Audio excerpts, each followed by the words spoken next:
राधा वल्लभ लाल की, वृंदावन बिहारी लाल की, श्रीमद् भागवत महापुराण की, श्री सुखदेव जी महाराज की, श्री परीक्षित जी महाराज की, सब संतन की, सब भक्तन की, सब विप्रन की, 84 कोस ब्रजमंडल धाम की, गिरिराज धनन की, श्याम सुंदर श्री यमुने महारानी की, लाला के बाबा की, बाबा के लाला की, लाला बाबा दोनों की, जय जय श्री राम, जय जय श्री राम, जय जय श्री राम। परम मंगल में प्रात प्रखलेश्वर, अकारण करुणा वरुणालय, भक्तवांछा कल्पतरु, तड़ित्वित विनिंदित पीताम्बरधारी श्री बाल कृष्ण लाल की, शब्दमयी वाणीमयी वांगमयी प्रतिमूर्ति हम आप सबके मध्य में विराजमान श्रीमद् भागवत महापुराण को बारंबार प्रणाम। मंच पर विराजमान अदृश्य रूप से समस्त वैष्णव विप्र वृंदों को प्रणाम, समस्त गंधर्वजनों को प्रणाम, आप सभी श्रोता भाई बंधु मातृशक्ति एवं कथा के निमित्त मात्र मनोरथी परिवार, यजमान परिवार, समस्त शर्मा परिवार, हमारे ओम प्रकाश जी उनके पूरे परिवार को बहुत बहुत जय श्री कृष्ण, जय सिया राम, जय श्रीमन नारायण, जय जय श्री राधे। ठाकुर जी की बड़ी कृपा है, वृंदावन की पावन रज में अविराजित होकर के श्री यमुना जी के पावन पुलीन तट पर होली महोत्सव के अंतर्गत आज तृतीय दिवस के कथा सत्र में हम लोग प्रवेश कर रहे हैं। ये हमारा परम सौभाग्य है। ऐसी पावन तिथि होली की और संपूर्ण व्रजमंडल जिस समय रंग रंगित है, हमारे यहाँ ठाकुर जी को लाल जी बोलते हैं। व्रजमंडल में छोटे लाला के स्वरूप को लाल जी कहते हैं, प्रिया जी के स्वरूप को लाडली जी बोलते हैं। तो इन होली के दिनों में ठाकुर जी ऐसा रंग डालें कि यहाँ आने वाले दर्शनार्थी और ठाकुर जी सब लाल जी ही है जाएं। दर्शनार्थी भी लाल जी हैं, ठाकुर जी भी लाल जी हैं, मैया भी लाल जी, बाबा भी लाल जी, बालक भी लाल जी, बूढ़े भी लाल जी और ठाकुर भी लाल जी। तो होली में सब लाल जी है जाएं। अब ही तो आप लोग नहीं भये लाल जी, 1 तारीख को है जाओगे और 1 तारीख को लाल जी हैवे के काजे आप लोगों को सुबह के सत्र में कथा सुन के और फिर संध्या के सत्र में लगभग 2-3 बजे तक आपको पहुंचना है प्यारे गिरधर लाल जी की गौशाला गोंदा आटस में भक्ति पथ गौकुलम, और वहां फिर ठाकुर जी के नौका विहार, रंगोत्सव और फिर अंत में डोल, ठाकुर जी डोल पे झूलेंगे। ये सब क्रम होंगे। बड़े आनंद की बात है कि हम सब ठाकुर जी के इन उत्सवों को मना रहे हैं। हमारे शास्त्रों में मैंने एक दिन और भी कथा में कहीं बताया था कि कुछ सेवा अपराध हैं और उन सेवा अपराधों में 32 सेवा अपराधों में एक सेवा अपराध क्या है कि ठाकुर जी के नियमित वर्ष के उत्सवों को उत्साह से ना मनाना, ये एक अपराध है। अब जन्माष्टमी है और आपने किसी पंडित जी को बोल दिया कि आप आकर के हमारे ठाकुर जी का पूजन आदि कर दो, हम तो व्यस्त हैं, हम नहीं जा पाए, तो आपको ठाकुर जी को घर में रखने का अधिकार नहीं है। आप उनके अगर साल के नियमित उत्सव नहीं मनाते हो तो आपको ठाकुर जी को घर में पधराना नहीं चाहिए। हम लोग घर में ठाकुर जी की सेवा कर क्यों रहे हैं, ये प्रश्न स्वयं से पूछिए। आप क्यों ठाकुर जी की सेवा करते हैं? हम उत्तर दे दें, 2-4 लोगों का उत्तर यही होगा, 2-4 नहीं, ज्यादातर लोगों का उत्तर यही होगा, भावुक लोगों को छोड़ के। घर में ठाकुर जी की सेवा इसलिए कि घर में ठाकुर जी रहेंगे तो किसी की अलाए बलाए बुरी नजर घर में नहीं आवेगी। तो वो ठाकुर जी काय को, वो तो पहरेदार हैं आपके घर के। पहरेदारी करो कि हमारे घर में कोई बुरी नजर नहीं आवे, हमारे घर में कोई नकारात्मक ऊर्जा नहीं आवे, हमारे घर में कोई गलत काम ना होवे। और दूसरा कारण ठाकुर जी को घर में रखने का विशेषतर लोगों का यह होता है कि ये घर में विराजेंगे तो सब शुभ शुभ होगा। बच्चों के ब्याह मंगल हो जाएंगे, व्यापार मंगल होगा, कमाई मंगल होगी, सबका देह और सबकी बीमारी हारी उस समय मंगल बना रहेगा। किसी को केवल मंगल कराने के लिए घर में विराजमान किया तो यह भी तो स्वार्थ की भक्ति है। और जरा भी अमंगल हो जाता है तो फिर हम ठाकुर जी के आगे रोने लगते हैं कि आपके बैठे हुए अमंगल कैसे हो गया। या तो स्वार्थ की भावना से घर में ठाकुर जी विराज रहे हैं, या फिर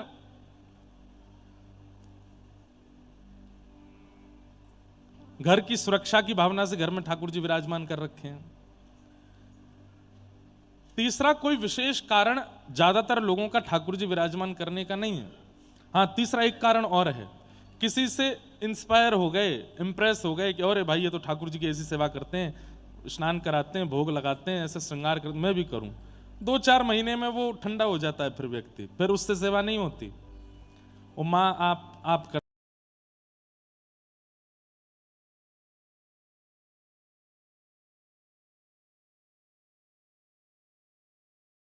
साल की उसके जन्मदिन हो, उसकी वर्षगांठ हो या कुछ भी हो, वो आपकी जिम्मेवारी है याद रखना। जिस व्यक्ति का जन्मदिन हो खुद थोड़ी बताता मेरा जन्मदिन है मुझे विश करो, मेरा जन्मदिन आज उत्सव मनाओ। कितना अजीब लगता है। ये तो घर के प्रेमी लोगों के अधिकार में होता है कि आज उसका विशेष दिन है, हम उसको कुछ उपहार दें, कुछ याद रखें। वो तो घर का एक सामान्य व्यक्ति है, ये तो साक्षात ठाकुर जी हैं। इनके वर्ष भर के जो उत्सव हैं वो तो आपको याद रखने ही चाहिए। अब होली दिवाली इसलिए याद है क्योंकि सार्वजनिक रूप से मनाई जाती है, लेकिन कई ऐसे छोटे मोटे त्योहार भी हैं, वो भी आपको मनाने चाहिए और खूब उत्साह से मनाओ। समय नहीं है ऐसा नहीं हो सकता, सबके पास समय होता है। हम तो इतने व्यस्त हैं कि हमारे पैर टिकते नहीं एक जगह, तो भी हम भागते दौड़ते हुए अपने ठाकुर जी का उत्सव मना ही लेते हैं, चाहे जहां भी मनाओ। इसलिए ठाकुर जी के उत्सव मनाइए, नहीं तो वो अपराध का कारण बनता है। 32 प्रकार के सेवा अपराधों में पहला अपराध है ठाकुर जी के सवारी देख करके या ठाकुर जी की रथ यात्रा देख के या ठाकुर जी का मंदिर देख के पादुका ना उतारते हुए प्रणाम करना है। तुरंत पादुका उतारो। दिख रहा है कि ठाकुर जी का कोई, अभी जैसे होली है, कई मंदिरों की सवारी भी निकलेंगी। हमारे कुछ दिन अभी ब्रह्मोत्सव शुरू हो जाएगा श्री रंगनाथ मंदिर का। जितने भी यहाँ श्री वैष्णव बैठे हैं, जिन्होंने हमारी परंपरा में भी दीक्षा ली है, उन सबसे प्रार्थना श्री रंगनाथ प्रभु के ब्रह्मोत्सव में एक दिन सबको उपस्थित आप लोगों को होना है। हम तो कथा करने के लिए कहीं बाहर जा रहे हैं, उन दिनों में मैं नहीं हूं, पर हमारे जो भी शिष्य वृंद यहाँ हैं वृंदावन में, श्री रंगनाथ मंदिर के ब्रह्मोत्सव में एक दिन जरूर जाइएगा और हो सके तो रथ यात्रा तक रुकिएगा। साल में एक बार श्री रंगनाथ भगवान की रथ यात्रा वृंदावन में होती है, अद्भुत होती है, अति आनंद से होती है।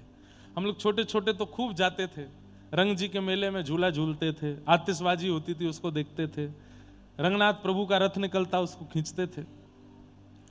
तो जो भी रामानुज दास और रामानुज दासी यहाँ बैठे हैं, उन लोगों को अगर कोई बहुत विशेष कार्य ना हो तो रंगनाथ जी के ब्रह्मोत्सव में जरूर जाइएगा। हमारे श्री वैष्णव परंपरा में पाटोत्सव को, वार्षिक उत्सव को ब्रह्मोत्सव कहते हैं, ब्रह्मोत्सव। तो श्री रंगनाथ मंदिर का पाटोत्सव है ब्रह्मोत्सव, उसमें जरूर जाइएगा। रंग जी कैसे रथ में आरूढ़ होकर के निकलेंगे, श्री गोदा रंगमन्नार, श्री गोदाम्बा जी के साथ ठाकुर जी निकलते हैं। गोदाम्बा जी का चरित्र हमने सुनाया है, बहुत सुंदर चरित्र है। तो ठाकुर जी की सवारी या मंदिर के सामने अगर प्रणाम करने के लिए रुके हैं तो उस समय पादुकाओं को उतार देना चाहिए। कई बार देखा गया है कि कई वैष्णव जन भी गुरुजनों को देख के पादुका में ही प्रणाम कर लेते हैं। नहीं, ये एक बहुत सूक्ष्म सम्मान है आचार्यों के प्रति कि आप पादुका उतारिए, उसके बाद प्रणाम कीजिए। ठाकुर जी की सवारी आती दिख रही है, पालकी आती दिख रही है, रथ आता दिख रहा है, तुरंत पादुका उतारो, पहले प्रणाम करो। सबसे पहला 32 अपराधों में सबसे पहला अपराध है ठाकुर जी को देख के या सवारी देख के पादुका ना उतारना, गुरुजनों को देख के पादुका ना उतारना। दूसरी बात, ठाकुर जी के वर्ष भर के मुख्य उत्सवों को ना करना। होली, दीपावली, जन्माष्टमी, रामनवमी, नवरात्रि, हनुमान जन्मोत्सव, श्री जानकी नवमी, राधाष्टमी, ये सब विशेष उत्सव हैं, इन उत्सवों को ना करना। और इसके अलावा जिन गुरु के परंपरा में आप हो, उन गुरुदेव का, दादा गुरुदेव का, परदादा गुरुदेव का या उस परंपरा के आचार्यों का जो साल भर में उत्सव आता है वो ना करना। अगर आप वल्लभ कुल से हो तो श्री वल्लभाचार्य जी की जन्मोत्सव, अगर आप निम्बार्क से हो तो श्री निम्बार्काचार्य जी का प्राकट्य दिवस, अगर आप रामानंद परंपरा से हो तो श्री रामानंदाचार्य जी का प्राकट्य दिवस, रामानुज परंपरा से हो तो रामानुजाचार्य जी का प्राकट्य, वो मनाना है। यदि नहीं मनाते हैं तो कहीं ना कहीं अपराध। अब आप ये सोच रहे होंगे कि इन अपराधों का मतलब क्या पाप है? नहीं, इन अपराधों का मतलब पाप नहीं है। इन अपराधों से होता क्या है कि जो भक्ति में वर्धन होना चाहिए वो होने में रुकावट आती है, इसलिए इन अपराधों को नहीं करना है। तो पहला, पादुका उतार के प्रणाम करना है। दूसरा, साल भर के विशेष उत्सवों को मनाना है। तीसरा, ठाकुर जी के मंदिर में जाके दर्शन करना पर नीचे लेट के प्रणाम करने में आलस करना है। ऐसे ही छूके वो ठीक है, अब कहाँ नीचे बैठो, फिर दंडवत हो, फिर लेट के करो, माताएं षष्टंग प्रणाम करें, भाई लोग दंडवत प्रणाम करें, उसमें आलस से करना, मतलब केवल दर्शन करना और प्रणाम ना करना, यह अपराध है। मैं फिर कह रहा हूं, यह पाप नहीं है, यह अपराध है। और अपराध का मतलब होता है कि ये जो 32 अपराध हैं, इनसे भक्ति के वर्धन में रुकावट आएगी। आप जहां हो वहीं रहोगे, फिर उससे ऊपर नहीं उठ पाओगे, इसलिए करना नहीं है। इन सब अपराधों से बचना है। मंदिर में कहीं भी प्रणाम किया है, यदि आप शारीरिक स्थिति से योग्य नहीं हो, घुटनों में दिक्कत है, कमर में दिक्कत है, लेटने को मना किया डॉक्टर ने, तो कोई बात नहीं। लेकिन पूर्ण स्वस्थ, तो केवल आलस कर रहे हो कि कैसे प्रणाम करूं, और या फिर भीड़ इतनी है कि भाई लेटे तो फिर ऊपर से निकल ही जाने हैं सब लोगों को, ऐसी स्थिति में भी क्या कर सकते हो, नेत्र बंद करो, उसी झांकी को मन में प्रकट करके वहां दंडवत प्रणाम करो, या फिर मंदिर से बाहर आने के बाद जहां उपयुक्त स्थान देखे वहां से प्रणाम करो। प्रणाम तो करना है, दंडवत तो करना है। अच्छा, आपको प्रणाम की महिमा पता है? प्रणाम से क्या होता है? बाल्यकाल में हम सब लोगों ने एक श्लोक पढ़ा है, सबको याद होगा, अगर बचपन की संस्कृत याद होगी तो, नमन्ति फलिनो वृक्षा नमन्ति गुणिनो जना शुष्क काष्ठानि मूर्खाश्च ना नमन्ति कदाचन। ये तो स्कूल में पढ़ाया जाता था कि फलित वृक्ष जो होता है वो झुका हुआ होता है, और जिस वृक्ष में फल नहीं होते वो सीधा खड़ा रहता है। लेकिन आंधी जब आती है तो लंबे चौड़े सीधे खड़े हुए फल, बिना फल वाले वृक्ष जल्दी गिरते हैं, पर आंधी आने पर जो गहरे घने वृक्ष होते हैं जो झुके रहते हैं। आम का पेड़ देखा कभी आपने? अभी हम नैमिषारण्य कथा करके आए तो लखनपुरी, लखनऊ के आसपास आम के बड़े बगीचे, आम का पेड़ देखिए कितना सुंदर लगता है। उसकी एक खूबसूरती है कि वो ऐसे ज्यादा ऊंचा नहीं होता, थोड़ा सा होगा पर खूब घेर होता है चारों तरफ से। बड़ी बड़ी आंधियों में भी कुछ नहीं होता, क्यों? झुका रहता है। इसलिए संकट रूपी, पीड़ा रूपी, आपत्ति रूपी आंधियां जीवन में आएंगी, लेकिन आप प्रणाम करते रहते हो, गुरुजनों को प्रणाम, आचार्यों को प्रणाम, ठाकुर को प्रणाम, तो कहीं ना कहीं झुकने से आपके ऊपर से वह आंधी आपका कुछ ज्यादा बिगाड़ नहीं पाएगी। इसलिए प्रणाम करो। एक सामान्य सी बात है, चारों तरफ से हम घिरे हैं, संकट, आपत्ति, विपत्तियां बाण चलाती रहती हैं हमारे ऊपर। हम खड़े रहेंगे तो बाण लगेगा, लेकिन हर 10 मिनट में कोई आचार्य को प्रणाम करते हैं, हर आधा घंटे में गुरुजनों को प्रणाम करते हैं, ठाकुर जी का मंदिर देख के झुकते रहेंगे तो बाण ऊपर से निकल जाएगा, लगेगा ही नहीं। तो जो आपत्ति विपत्ति संकट के दुख के बाण लगने वाले थे उससे हम बच जाएंगे, इसलिए प्रणाम। तो तीसरा अपराध क्या है? दर्शन करके प्रणाम ना करना। ये तीसरा 32 अपराधों में तीसरा अपराध है। चौथा अपराध क्या है? अशुद्ध अवस्था में मंदिर जाना। अशुद्ध अवस्था में मंदिर जाना। अशुद्ध अवस्था किसको कहते हैं? बिना नहाए धोए जाना, या फिर माताओं का जो मासिक धर्म है उसमें, या फिर मद्य मदिरा पान करके और भक्ष अभक्ष सेवन करके किसी के साथ बुरा करके किसी को कष्ट दे करके मंदिर जाना, ये सब अपराध है। मैंने एक बार एक बात कही थी, बताई थी। एक बार राधारमण जी दर्शन करने गए तो वहां एक मैया बगल में खड़ी, सो मैंने मैया से ऐसी पूछ ली, मैंने मैया नहा के आई हो? है, मैं तो नहा के आई। मैंने कि आप मंगला दर्शन करने आई हो, नहा के नहीं आई? सुबह 4 बजे दर्शन करने आई, बिना नहाए चली आई? तो मैया बोली, ठाकुर कौन सा नहाए हो अभी?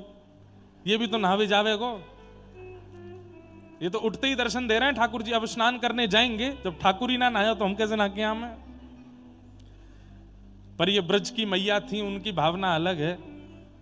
आपको पता है, हमने नासिक में 1 महीना कथा की। वहां हमारा नियम क्या था? श्री गोदावरी जी में 3 बार स्नान करने जाते थे, पर सुबह सुबह का जो स्नान 5 बजे होता था, उससे पहले गुरुदेव वहां के महाराज जी की आज्ञा थी कि पहले अपने कमरे के बाथरूम में स्नान करो। तो मतलब हम 3:30 बजे उठ के पहले बाथरूम में स्नान करते, फिर स्नान करके तिलक स्वरूप लगा के फिर गोदावरी नहाने जाते। क्यों? बोले कोई स्विमिंग पूल थोड़ा ही है, कोई ये सामान्य सरोवर थोड़ा ही है, साक्षात गोदावरी जी हैं, चलता हुआ मंदिर है, आप बिना नहाए धोए कैसे जा सकते हो?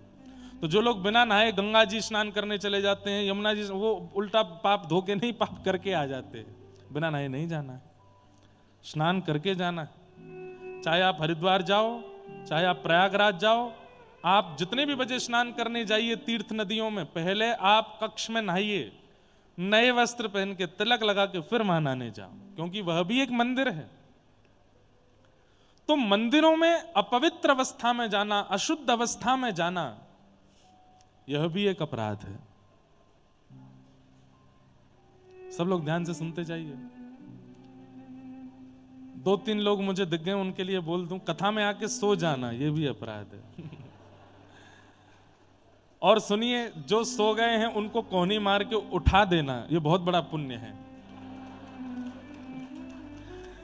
भैया उठ जा, कथा में सोवे आयो है। हमें तो लगता है लोग कैसे सो जाते हैं कथा में।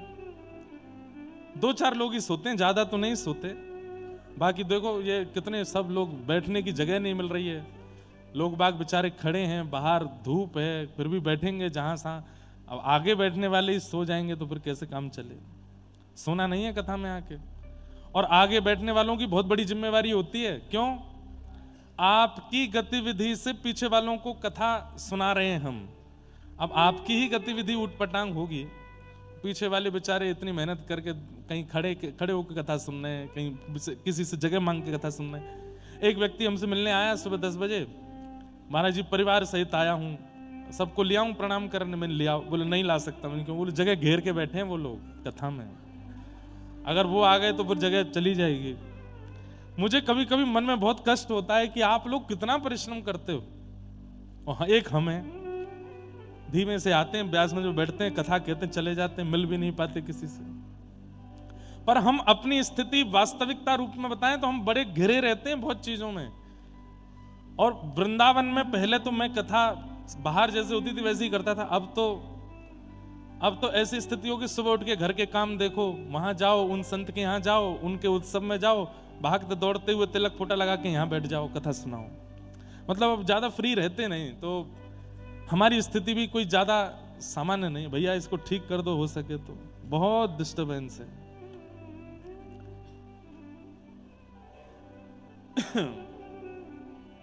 क्या बता रहा था मैं?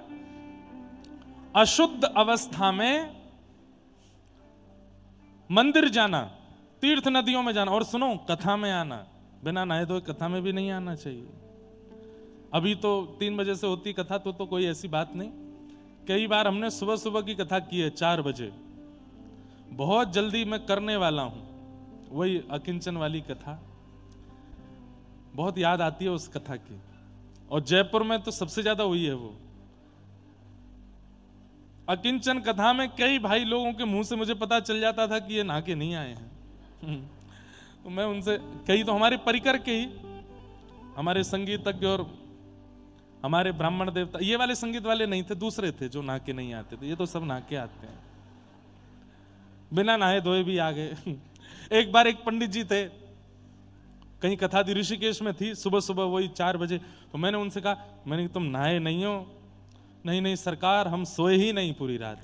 तो मैंने कहा सोए नहीं तो फिर कल के नहाए हुए ही हैं अभी तक, सोने के बाद नहाया जाता है। अरे मैंने कि जाओ नहा के आओ। भैया ये लोगों के अंदर ये ना नहाने का गुण धीरे धीरे आता जा रहा है। अब तो गर्मी आ रही है, सर्दियों में तो नहाते ही नहीं थे लोग। तो मंदिर में, तीर्थ नदियों में, कथा में बिना नहाए धोए चले जाना एक प्रकार का अपराध है।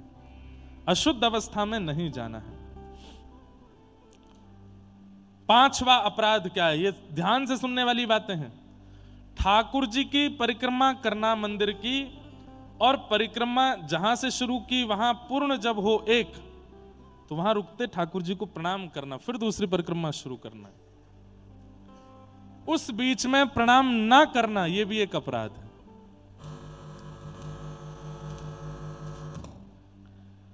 ठाकुर जी को क्या बता रहे थे, इधर देखो, यहां देखो, यहां देखो। आपका डिस्ट्रैक्शन तो कुछ नहीं है, मेरा, मैं डिस्ट्रैक्ट होता हूं तो पूरी कथा चहल पहल हो जाती है। सुनो, परिक्रमा करते हैं ठाकुर जी की। एक पहली बात, एक परिक्रमा नहीं करते, कम से कम 2 परिक्रमा, और ज्यादा से ज्यादा जितनी कर सको। एक परिक्रमा नहीं करनी है, 2 परिक्रमा करनी है। उसमें भी नियम है कि देवी मंदिर में गए हो तो 1 परिक्रमा करनी है। सूर्य मंदिर में गए हो, सूर्य मंदिर ज्यादा है नहीं भारत में, लेकिन सूर्य मंदिर जहां भी हो, सूर्य नारायण भगवान की परिक्रमा तो कम से कम 7 परिक्रमा, 7 प्रदक्षिणा होनी चाहिए। और विष्णु भगवान के मंदिर में गए हो, नारायण के मंदिर में गए हो तो कम से कम 4 परिक्रमा होनी चाहिए। गणेश जी के मंदिर में गए हैं तो 3 परिक्रमा होनी चाहिए। और शंकर जी की आधी परिक्रमा। ऐसे भी देव हैं हमारे जिनकी आधी ही परिक्रमा लगती है। क्यों लगती है पता है? कितने लोगों को पता है कि शंकर जी की आधी परिक्रमा क्यों लगती है?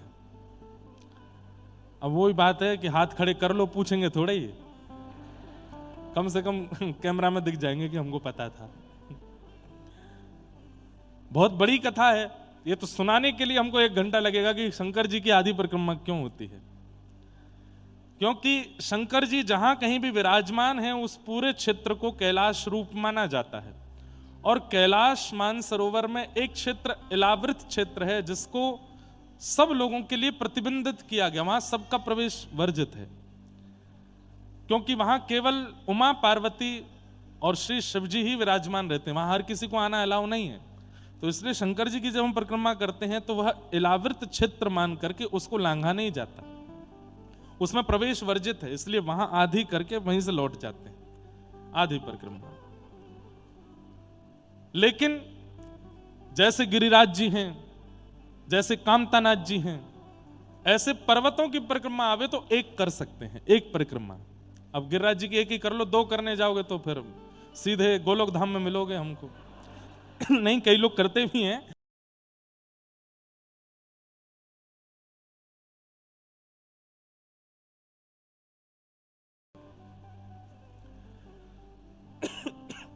लेकिन मूल बात क्या थी?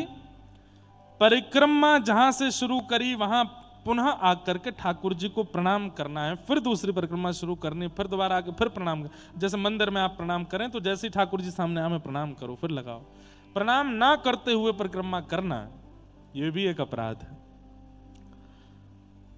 हम एक प्रकार से वहां प्रणाम नहीं कर रहे हैं, हम परिक्रमा किसी और भाव से नहीं, ठाकुर जी को देखने की भावना से कर रहे हैं। तो परिक्रमा करें, फिर ठाकुर जी को देखें, उनके रूप झांकी का दर्शन करें, फिर आगे बढ़ें। 6वां अपराध क्या है? एक हाथ से प्रणाम करना, गुरुजनों को, माता पिता को, बड़े लोगों को, या ठाकुर जी के मंदिर में भी एक हाथ यूं रख के यूं करते हैं कई लोग, एक हाथ से प्रणाम नहीं, दोनों हाथों से प्रणाम करना है, दोनों हाथों को सिर पर हृदय पर लगाना है, दोनों हस्त कमल से ठाकुर जी को वंदन करना है, एक हाथ से प्रणाम नहीं होना चाहिए। सातवां अपराध क्या है बता दें? आज 7-8 ही बता देंगे, फिर नहीं तो पता चली पूरी कथा इसमें निकले, लेकिन ये सातवां बहुत ध्यान से सुनना है। ठाकुर जी के मंदिर में, गुरुजनों के सन्मुख और कथा में अस्थिर होके बैठना, यह अपराध है। मतलब ठाकुर जी सामने विराजमान है, राधा रमन जी के मंदिर में बैठे हो, जगह मिल गई बैठने की, राधा रमन जी अभी ब्यारू कर रहे हैं, भोग लगा रहे हैं, और आप वहां पर पैर चौड़ा करके बैठे हो, या फिर पैर हिला रहे हो, या जैसी आपकी स्थिति घरों में होती है वैसे करके बैठे हो, यह अपराध है। जिस प्रकार डिसिप्लिन व्यक्ति अपने बड़े लोगों के सामने रहता है, ठाकुर जी के सामने भी उसी डिसिप्लिन में बैठना है, भाव में बैठना है, निमग्न होकर बैठना है, वहां पर अस्थिर होकर नहीं बैठना है। कथा में भी, कथा को क्या समझते हैं आप?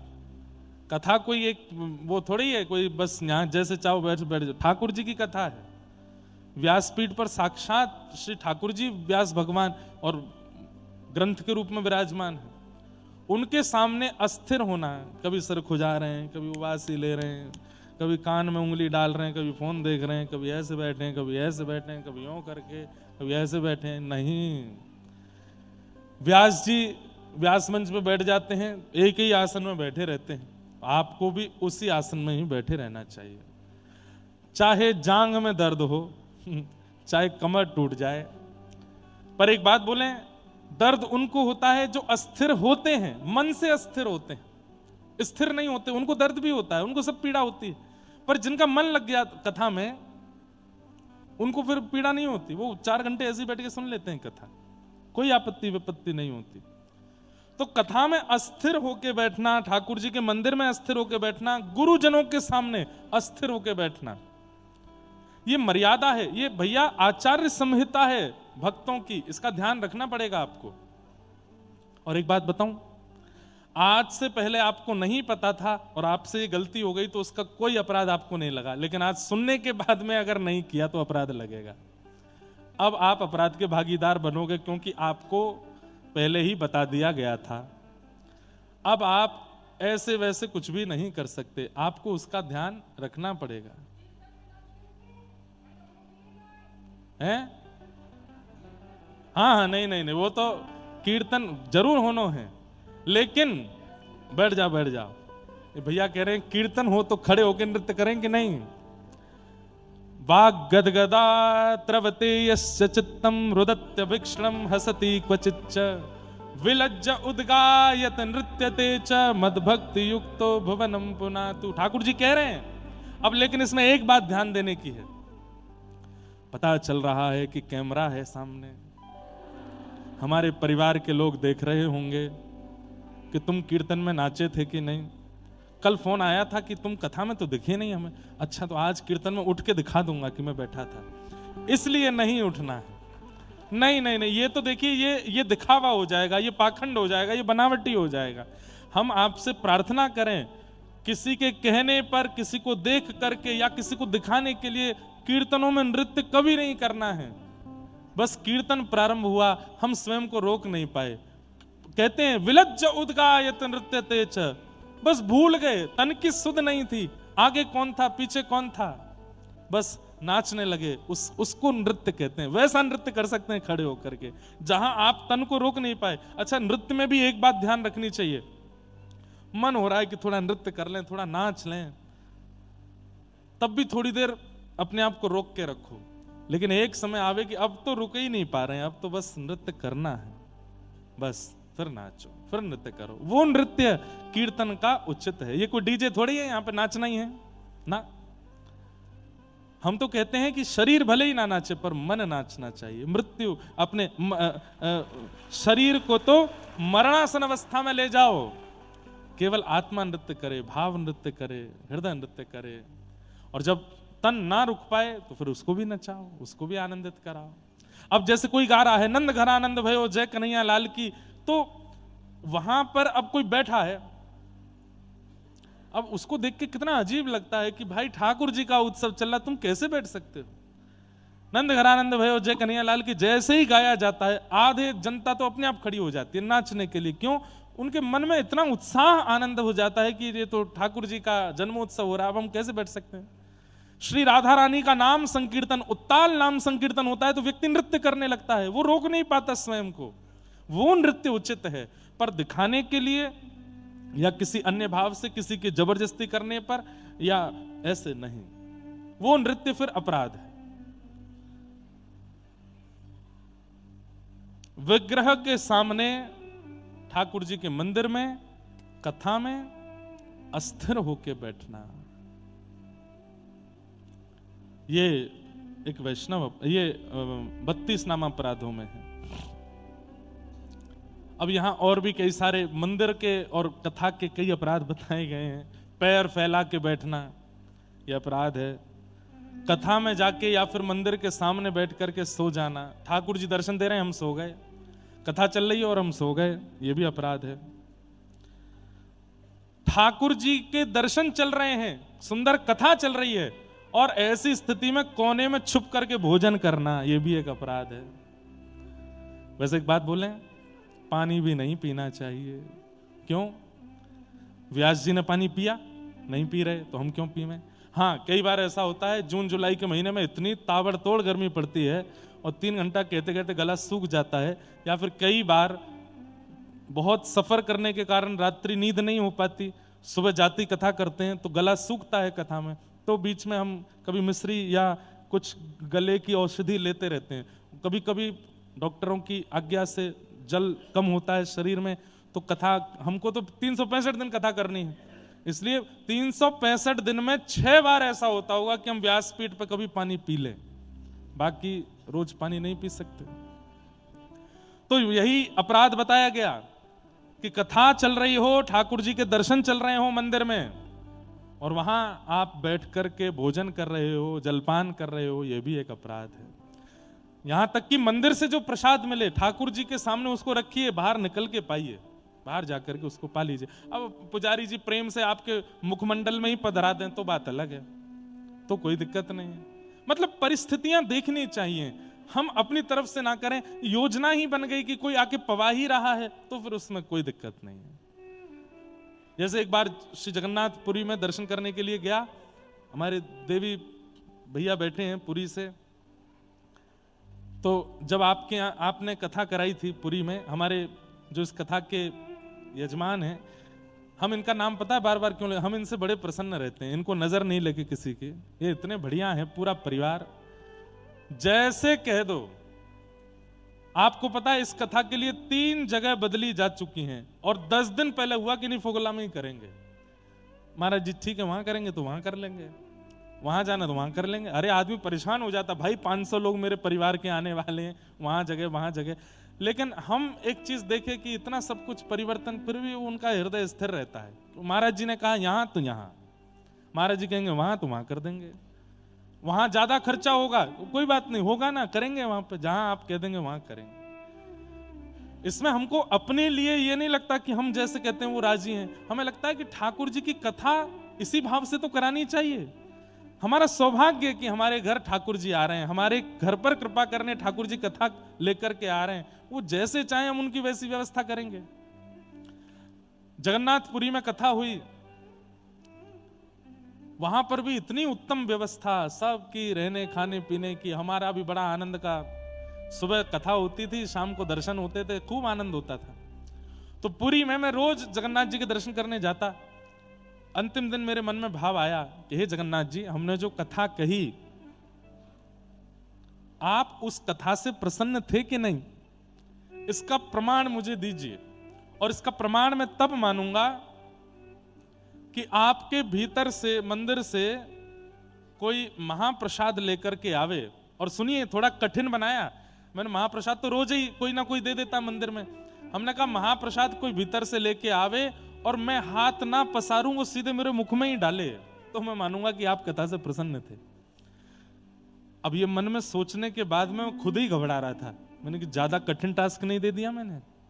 अब मुझे पकड़ के रोक के मेरे मुंह में कौन महाप्रसाद देखो। और आप विश्वास नहीं मानेंगे, शायद इनको देवी भैया को याद होगा, अंदर सामने हम दर्शन कर रहे थे और मैं प्रणाम करके नीचे झुक करके जैसे उठा तो एक महाप्रसाद का स्वरूप होता है जिसमें दालचीनी पड़ी होती है और मीठा भात होता है। क्या बोलते हैं?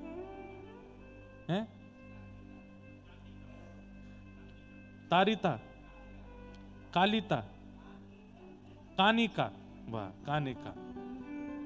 महाप्रभु जी का एक विशेष भात प्रसाद है, उसमें दालचीनी होती है थोड़ी सी और थोड़ा मीठा होता है। और एक बात बोलूं, बोलना नहीं चाहिए पर जब महाप्रसाद वहां पाते थे तो मैं वो वाला व्यंजन नहीं पाता था, मुझे खट्टा ही ज्यादा प्रिय लगता था, तो मीठा वाला मैं थोड़ा ही लेता था। तो महाप्रभु जी ने शायद मन में सोचियो जो मोए पसंद है तू क्यों नहीं खावे वो। और बाहर मैं बस प्रणाम करके उठाऊं, इतने में एक पुजारी जी आए और आके सीधे मेरे मुंह के पास, अब मुंह पे तो हाथ डला नहीं तो नाक में पहले डाले 2-4 तो उन्होंने। फिर मैंने मुंह खोला, मुंह नहीं खोला था, उन्होंने अपने आप ही मेरे होठ खोल के डाल ही दिया मुख में, बोला और मुंह खोलो, और फिर मुंह पकड़ के खिलाया। नेत्र ऐसे सजल हुए जगन्नाथ जी, और बिल्कुल मन में तीसरे भाव और था, अगर आप हमारी कथा से प्रसन्न हुए हैं महाप्रभु जी तो भीतर से महाप्रसाद लेकर के आएंगे, मैं हाथ नहीं फैलाऊंगा, वो अपने आप पवाएंगे। और दूसरी बात मन में रखी थी कि महाप्रसाद मुख में और नेत्रों के आगे जगन्नाथ जी होने चाहिए, तब मैं मानूं कि आप राजी हो, आप प्रसन्न हो। और निश्चित वो महाप्रभु जी के सामने ये लीला हुई। जय हो। तो ऐसी परिस्थिति अगर बने, ऐसी स्थिति अगर प्रकट हो कि महाप्रभु जी अपने आप ही कोई व्यवस्था बना करके आपको प्रसाद पवा देते हों तो कोई दिक्कत नहीं, लेकिन आप स्वयं, ठाकुर जी बैठे हैं, कथा चल रही है, आप बैठ के वहां भोजन नहीं कर सकते, कुछ खाना पीना नहीं चाहिए। 9वां अपराध है ठाकुर जी के सामने झूठ नहीं बोलना चाहिए। और 10वां अपराध है ठाकुर जी के सन्मुख बहुत जोर से नहीं बोलना चाहिए, केवल जय जयकार कर सकते हैं, बोल वृंदावन बिहारी लाल की। ठाकुर जी के आगे आप जय जयकार कर सकते हो, आप उनका नाम उच्चारण कर सकते हो, लेकिन आपकी वार्ता वो जोर से नहीं। कई बार कथा में कई लोग फोन पे बात करने लगते हैं, हाँ आ तो रहा हूं, अब व्यास जी को आवाज जा रही, हम कहे भाई धीरे बोलो। नहीं, कथा भी एक मंदिर है, ये जो आपको अपराध मंदिर के लिए बताए जा रहे हैं उनका पालन आपको यहां भी करना है। इन सब भावों का ध्यान रखना है। तो ऐसे 32 नामापराध हैं, 10 हमने सुन लिए हैं आज और बाकी के हम बताएंगे। पर उनमें जिस कारण से मैंने ये नामापराध बताए वो ये था कि होली उत्सव ठाकुर जी का अति प्रिय उत्सव है। अगर कोई व्यक्ति इन उत्सवों को नहीं मनाता है तो ठाकुर जी फिर उसको कहीं ना कहीं अपराध लगता है। हाँ, घर में सूतक है, सोबर है, या कई लोगों के उत्सव बंद हो जाते हैं, किसी व्यक्ति के पूर्व वर्ष में इन्हीं दिनों में जाने के कारण उत्सव नहीं मनाते 1-2 साल, वो एक अलग परिस्थिति है। पर वैसे ठाकुर जी के उत्सव मनाने चाहिए। अब देखो, ये बात तो कहने की है, शास्त्राज्ञा है कि साल भर तक उत्सव नहीं मनाने चाहिए, पर अब हमारे कुम्भनदास जी जैसे भक्त होंगे, सूरदास जी जैसे भक्त होंगे, मीराबाई जैसी भक्त होंगी, वो तो भैया वेद आदि से परे की बात में रहते हैं ना। भक्तिमती मीराबाई के साथ जिनके साथ उनका विवाह हुआ था, कुंवर भोजराज, जिस समय उनके प्राण निकले उस समय मीराबाई 16 श्रृंगार करके बैठी थी। अब उनको बाईसा का चरित्र बीच बीच में आती तो है तरंग, पर मन में आता कि आगे पीछे का कुछ सुनाए बिना बीच का भाव सुनाऊं, कैसा लगे।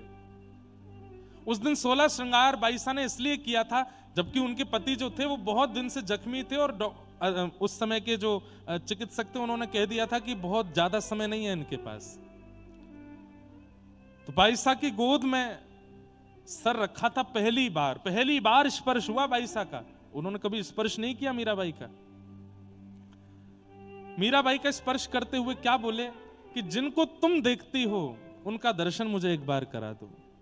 तो कहते हैं कि गोद में कुंवर भोजराज थे और भाई साहब 16 श्रृंगार करके आई। किसी का पति अगर 10-15 दिन से इतना जख्मी हो कि बस प्राण जाने वाले हैं, वो पत्नी कभी श्रृंगार करेगी? पर मीराबाई श्रृंगार करके आई और श्रृंगार करके उनका सिर अपनी गोद में रख करके उनको देखने लगी। तो कुंवर भोजराज को थोड़ी देर में क्या दिखा? मीराबाई नहीं है, मीराबाई के नेत्रों से श्याम सुंदर उनको देख रहे हैं। साक्षात ठाकुर जी मीराबाई के रूप से उनको देख रहे थे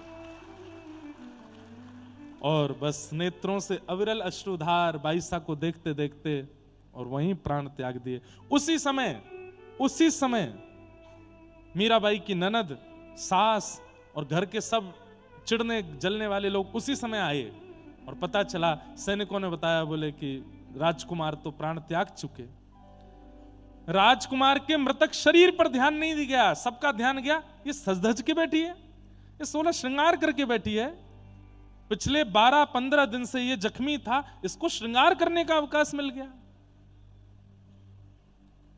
अब मीराबाई की परिस्थिति अवस्था को कौन वहां डिफाइन करे, कौन बतावे कि वो क्यों थी ऐसी?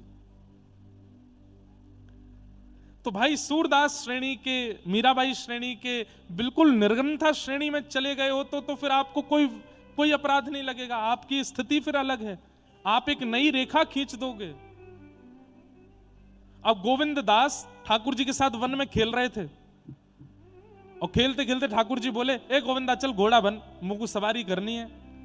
तो गोविंदास जी घोड़ा बन गए, ठाकुर जी ऊपर बैठ गए और चोटी पकड़ करके गोविंदास जी से बोले, चल चल टुक टुक चल गिरिराज जी में। अभी 400-500 वर्ष पुरानी घटना। तभी कोई व्यक्ति वहां से निकला और उसने देखा गोविंददास घोड़ा बने हैं पर ऊपर ठाकुर जी बैठे हैं, वो उसको नहीं दिखाई दिया। वो देखने लगा, अरे गोविंददास घोड़ा बन के कहां घूम रहा है, ये ऐसे क्यों डोल रहा है? और उसी समय क्या घटना होती है कि गोविंददास जी ठाकुर जी से बोले, जय जय न उतर जाओ। ठाकुर जी बोले, क्यों उतर जाए? अरे मोकू लघु शंका लगी है, न उतर जाओ। तो गोविंददास बोले, अरे घोड़ा कभी अपने बैठवे वाले को उतारे लघु शंका करवे के काजे? ऊपर आदमी बैठो रे, वो तो चलतो लघु शंका कर ले, तो तू मुझसे कैसे कह रहा है? तो गोविंददास बोले, तो मतलब? बोले, तो फिर वही मतलब है जो तू सोच रहा है। तो गोविंददास बोले, तो फिर है जाए? बोले, है जा, मुंह का तू तो घोड़ा है। तो गोविंददास जी घोड़ा बने बने ठाकुर जी बैठे हैं और लघु शंका कर गए। अब वो व्यक्ति सामने से देख रहा था तो घोड़े देख करके तो आश्चर्यचकित ही था कि घोड़ा क्यों बने हैं, लेकिन जब उसने देखा दूसरा रूप, बोले धोती गीली हो रही है। राम राम राम राम राम राम राम राम। सारी मर्यादाएं तो बेच दी हैं गोविंददास ने। अभी शिकायत करता हूं गोसाई जी से, जाकर के गोसाई जी से बोले आप गोविंददास की इतनी प्रशंसा करते हो और देखो क्या कर रहा है वन में। पहली बात तो घोड़ा बना हुआ था, दूसरी बात तो मैं बता नहीं सकता। बोले क्या? जहां शास्त्रों में यज्ञोपवीत धारण करने वालों को खड़े होकर के लघु शंका करना मना है, घोड़ा बन के वहां लघु शंका कर रहा है वस्त्रों में ही। गोसाई जी बोले, नहीं नहीं ये हो नहीं सकता। बोले, नहीं हम देख के आए, आप पूछ लेना। शाम को स्नान ध्यान करके वस्त्र बदल के गोविंददास जब आए तो गोसाई जी ने पूछा, क्या तुमने ऐसा किया? तो गोविंददास जी के नेत्र सजल हो गए। बोले, जय जय, वास समय में मानव नहीं था, उस समय में घोड़ा ही था। ठाकुर जी मेरे कंधा पे बैठे थे और घोड़ा भला कभी बैठे हुए को उतार के थोड़ी लघु शंका करने जाता है, इसलिए मैं तो उस भाव में था। तो गोसाई जी बोले, भाई गोविंददास की स्थिति वहां पहुंच चुकी है कि अब उस स्थिति में उस पर कोई अपराध लागू नहीं होगा, वो उस स्थिति में जा चुका है। एक और थे, उनका नाम मुझे स्मरण में नहीं है, श्रीनाथ जी की सेवा में गिरिराज जी में थे। वो ठाकुर जी से पहले रसोई में पहुंच जाते और ठाकुर जी की भोग थाली से पहले ही रसोइयाओं से कहते, पहले मुझे पवा दो। बोले, क्यों? बोले, जय जय तो प्रसाद पाते ही वन की ओर जावे और मोह संग लेके जावे और मैं पूरे दिन भूखो रह जाऊं, इनको बाद में भोग लगाई, पहले मोह पवा दो। तो रसोइयाओं ने जाके गोसाई जी से शिकायत करी। बोले, देखो ये ठाकुर जी से पहले अपनी थाली मांगता है। तो गोसाई जी ने उनसे कहा कि तुम अपनी थाली क्यों मांगते हो? उन्होंने बताई। बोले, ठाकुर जी तो प्रसाद पाते ही वन जाते हैं और वन जाते ही मुझे जाना पड़ता है। अब हम लोगों को प्रसाद कब मिलता? ठाकुर जी जब पालेंगे, पाने के बाद वही प्रसाद रसोई घर में जाएगा, सब में मिलेगा, उसके बाद हमको मिलेगा। मेरी सेवा है ठाकुर जी के संग वन में जाने की, मैं भूखो रह जाऊं या हमारे मुंह को पहले ही पवा दे करो। गोसाई जी ने कही, इसके लिए नियम है, ठाकुर जी से पहले इसकी थाली लगा दिया करो। क्यों? ये उस स्थिति से परे है।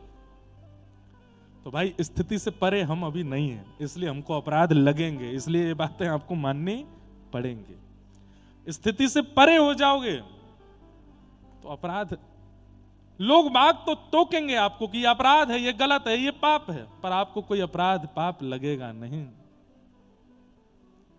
मीराबाई गाती हैं, मैं तो गोविंद रा गुण गासूं, राणा जी रूठे तो मने काय करसूं, मैं तो गोविंद रा गुण गासूं, राणा जी। मुझे ये पद बहुत अच्छा लगा। मीराबाई के सबरे पद अच्छे हैं, कोई पद ऐसा नहीं है जिसको नहीं कहें कि ये उचित नहीं है। सब रोकते हैं मीराबाई को कि तू राजकुल परंपरा के विपरीत करती है, क्यों नाचती है, क्यों गाती है, क्यों इतना श्रृंगार करके रहती है ठाकुर जी के आगे। मीराबाई कहते हैं कौन रूठेगा अगर मैं ऐसा करूंगी, तो बोले राणा रूठेगा। बोले रूठ जाए, मुझे उसको मनाना ही नहीं है, उसको मनाने के लिए थोड़ी कर रही हूं। रूठे चाहे राजा वासे कछु न काजा, एक तू ही महाराजा और कौन पास जाएंगे। रूठे चाहे भाई वासे कछु ना भलाई, एक तू ही है सहाई और कौन को सराहेंगे। रूठे चाहे शत्रु और मित्र आठों याम, एक तेरे चरणन के नेह को निभाएंगे। जग सारा झूठा एक तू ही है अनूठा, रूठ जाए चाहे सारा जग पर तू ना रूठा चाहिए। सब रूठ जाओ, पति रूठ जाओ, बच्चे रूठ जाओ, पत्नी रूठ जाओ, माता पिता रूठ जाओ, संसार रूठ जाओ, बुआ रूठ जाओ, ताई रूठ जाओ, चाची रूठ जाओ, चाचा रूठो, जीजाजी रूठो, कोई काम नहीं है इनको मनाने से। आए दिन सब आपसे मुंह फुला के ही बैठे रहेंगे, पर ठाकुर जी कभी ना रूठे। मैं तो गोविंद रा गुण गासूं, राणा जी रूठे तो मने काय करसी। मैं तो गोविंद रा गुण गासूं, राणा जी रूठे तो मने काय करसी। हे चरणामृत रा नेम हमारा,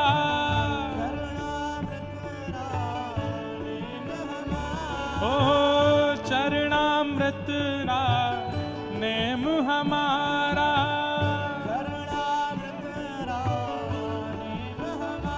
मैं तो नित उठ दर्शन पासूं।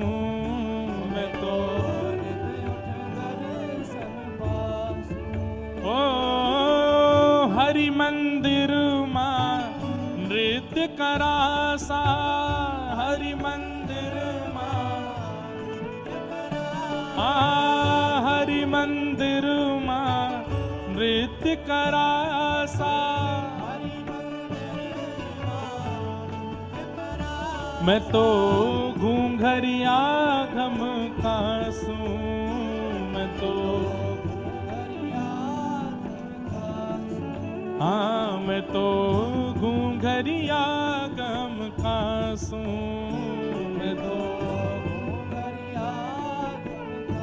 ओ मैं तो गोविंद रा गुण गासूं, राणा जी रूठे तो मने काय करसे। मैं तो गोविंद रा गुण गासूं, राणा जी रूठे तो मने। करताल बजा के गाओ। मैं तो गोविंद रा गुण गासूं, राणा जी रूठे तो मने काय करसे।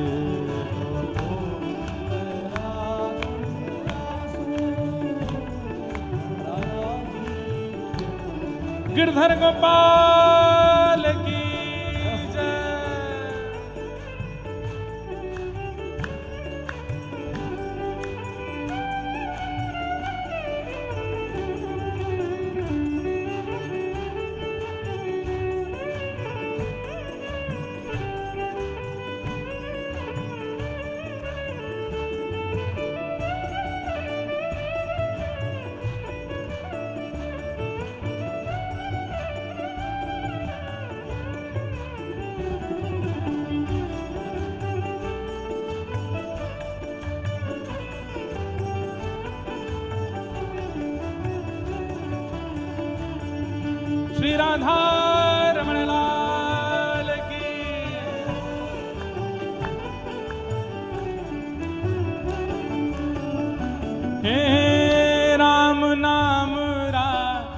जहाज चला स्या राम नाम राम,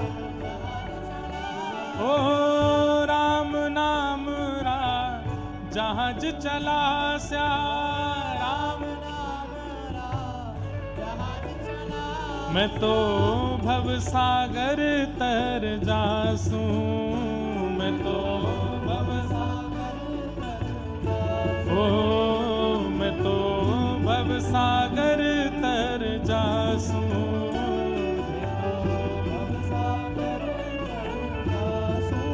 ओ मीरा के प्रभु गिरधर नागर,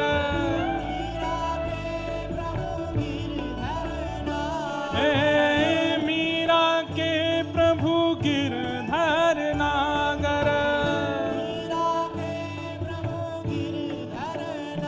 मैं तो निरख परख गुण गासूं, मैं तो हाँ मैं तो निरख परख गुण गासूं, मैं तो। अभी थोड़ी देर पहले कथा में एक दृश्य मैंने देखा, अभी यहीं बता दूं। कोई परिवार बैठा था शायद बीच में, तो वो लोग जा रहे थे। उनमें से एक सदस्य को जाने का मन नहीं था, लेकिन वो लोग उसको पकड़ के ले जा रहे थे। वो चलना है दर्शन के लिए, एक दिन के लिए आए होंगे कुछ ऐसा। तो वो व्यक्ति बाहर यहाँ जाए, फिर अंदर आके एक बार ऐसे नाच के फिर उसको खींच के ले, चल चल चल जल्दी। तो वो हाथ जोड़े, बोले एक बार और घूमने दो। फिर अंदर आए, फिर एक बार ऐसे झूमे, फिर उसको बोले जल जल्दी। फिर वो बाहर चले, फिर थोड़ी देर बाद फिर आए भीतर, फिर नाच के एक बार, फिर तो वो 2-3 लोग उसको आए पकड़ के लेके गए। अभी मन में मेरे इतना भाव आ रहा था कि लोग कैसे कैसी स्थिति में आते हैं कथा में। सौभाग्यशाली है कि आप 7 दिन 4 घंटा बैठ के सुनने वाले हो। लोगों को 4 मिनट नहीं देते हैं लोग कथा सुनने के लिए। इसलिए भैया इसको सामान्य मत समझो। लोग कितना तरसते हैं कथा सुनने के लिए। बच्चे माता पिता से लड़ते हैं। एक बालक उड़ीसा में किसी जगह से झूठ बोल करके आया, बोले महाराज जी मुझे जाने ही नहीं देते, और मुझे था कि लाल जी को एक बार देख लूं, एक बार उनको रंग लगा वो दर्शन करके मैं आ जाऊं। मेरे मन में आता है कि जिनको सहजता में मिल जाता है वो वैल्यू नहीं करते, और जिनको मिलता नहीं वो कितना परिश्रम करते हैं। कितना वास्तव में जिनको मिलता नहीं है, जिनसे हम भी नहीं मिल पाते, जो हमारे पास नहीं आ पाते, हमको माला नहीं पहना पाते, अपने घर की बनी सामग्री नहीं दे पाते, असली प्रेमी आप ही हो, जिनसे हम इतना स्नेह नहीं ग्रहण कर पाते, कथा में भी नहीं आ पाते आप लोग। इतना सब आपका प्रेम रहता है। जो लोग बैठे हो वैल्यू करो। इसके लिए लोग कितना तरस रहे हैं कि हमको कथा मिल जाए, हम वहां सामने बैठ के थोड़ा सुन लें। उठाओ भुजा भाव से गाओ, हे मीरा के प्रभु गिरधर नागर,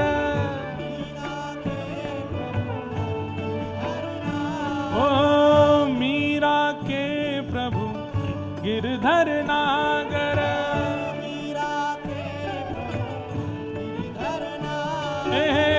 गिरधर नागर नटवर नागर, ओ गिरधर नागर नटवर नागर, ओ मीरा के प्रभु गिरधर नागर, मैं तो निरख परख गुण गासूं, मैं तो निरख परख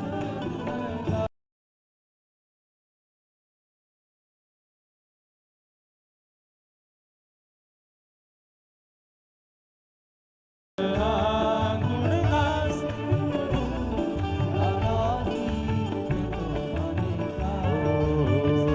मैं तो गोविंद गुण गासूं, राणा जी रूठे तो मने काय कर से,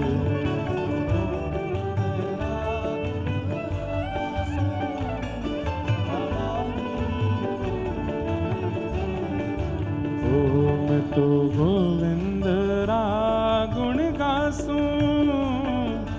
राणा जी रूठे तो मैंने काय कर सिर में तो।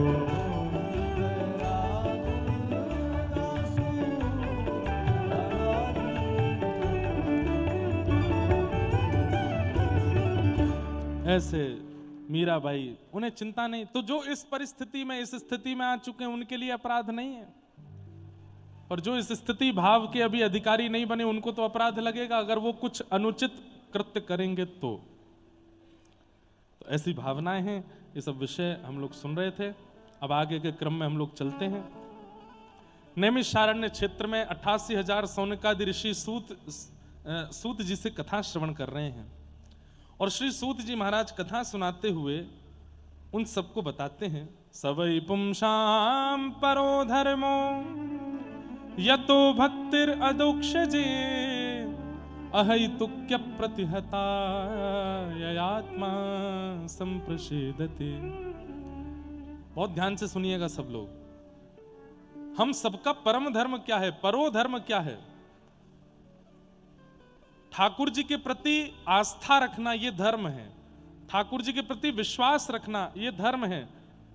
ठाकुर जी के प्रति समर्पित होना ये धर्म है। पर ठाकुर जी के प्रति प्रेम होना ये परम धर्म है। हमारे मथुरा में एक मुस्लिम भक्त हुए, उनका नाम था दादर रहमान। क्या नाम था? दादर रहमान।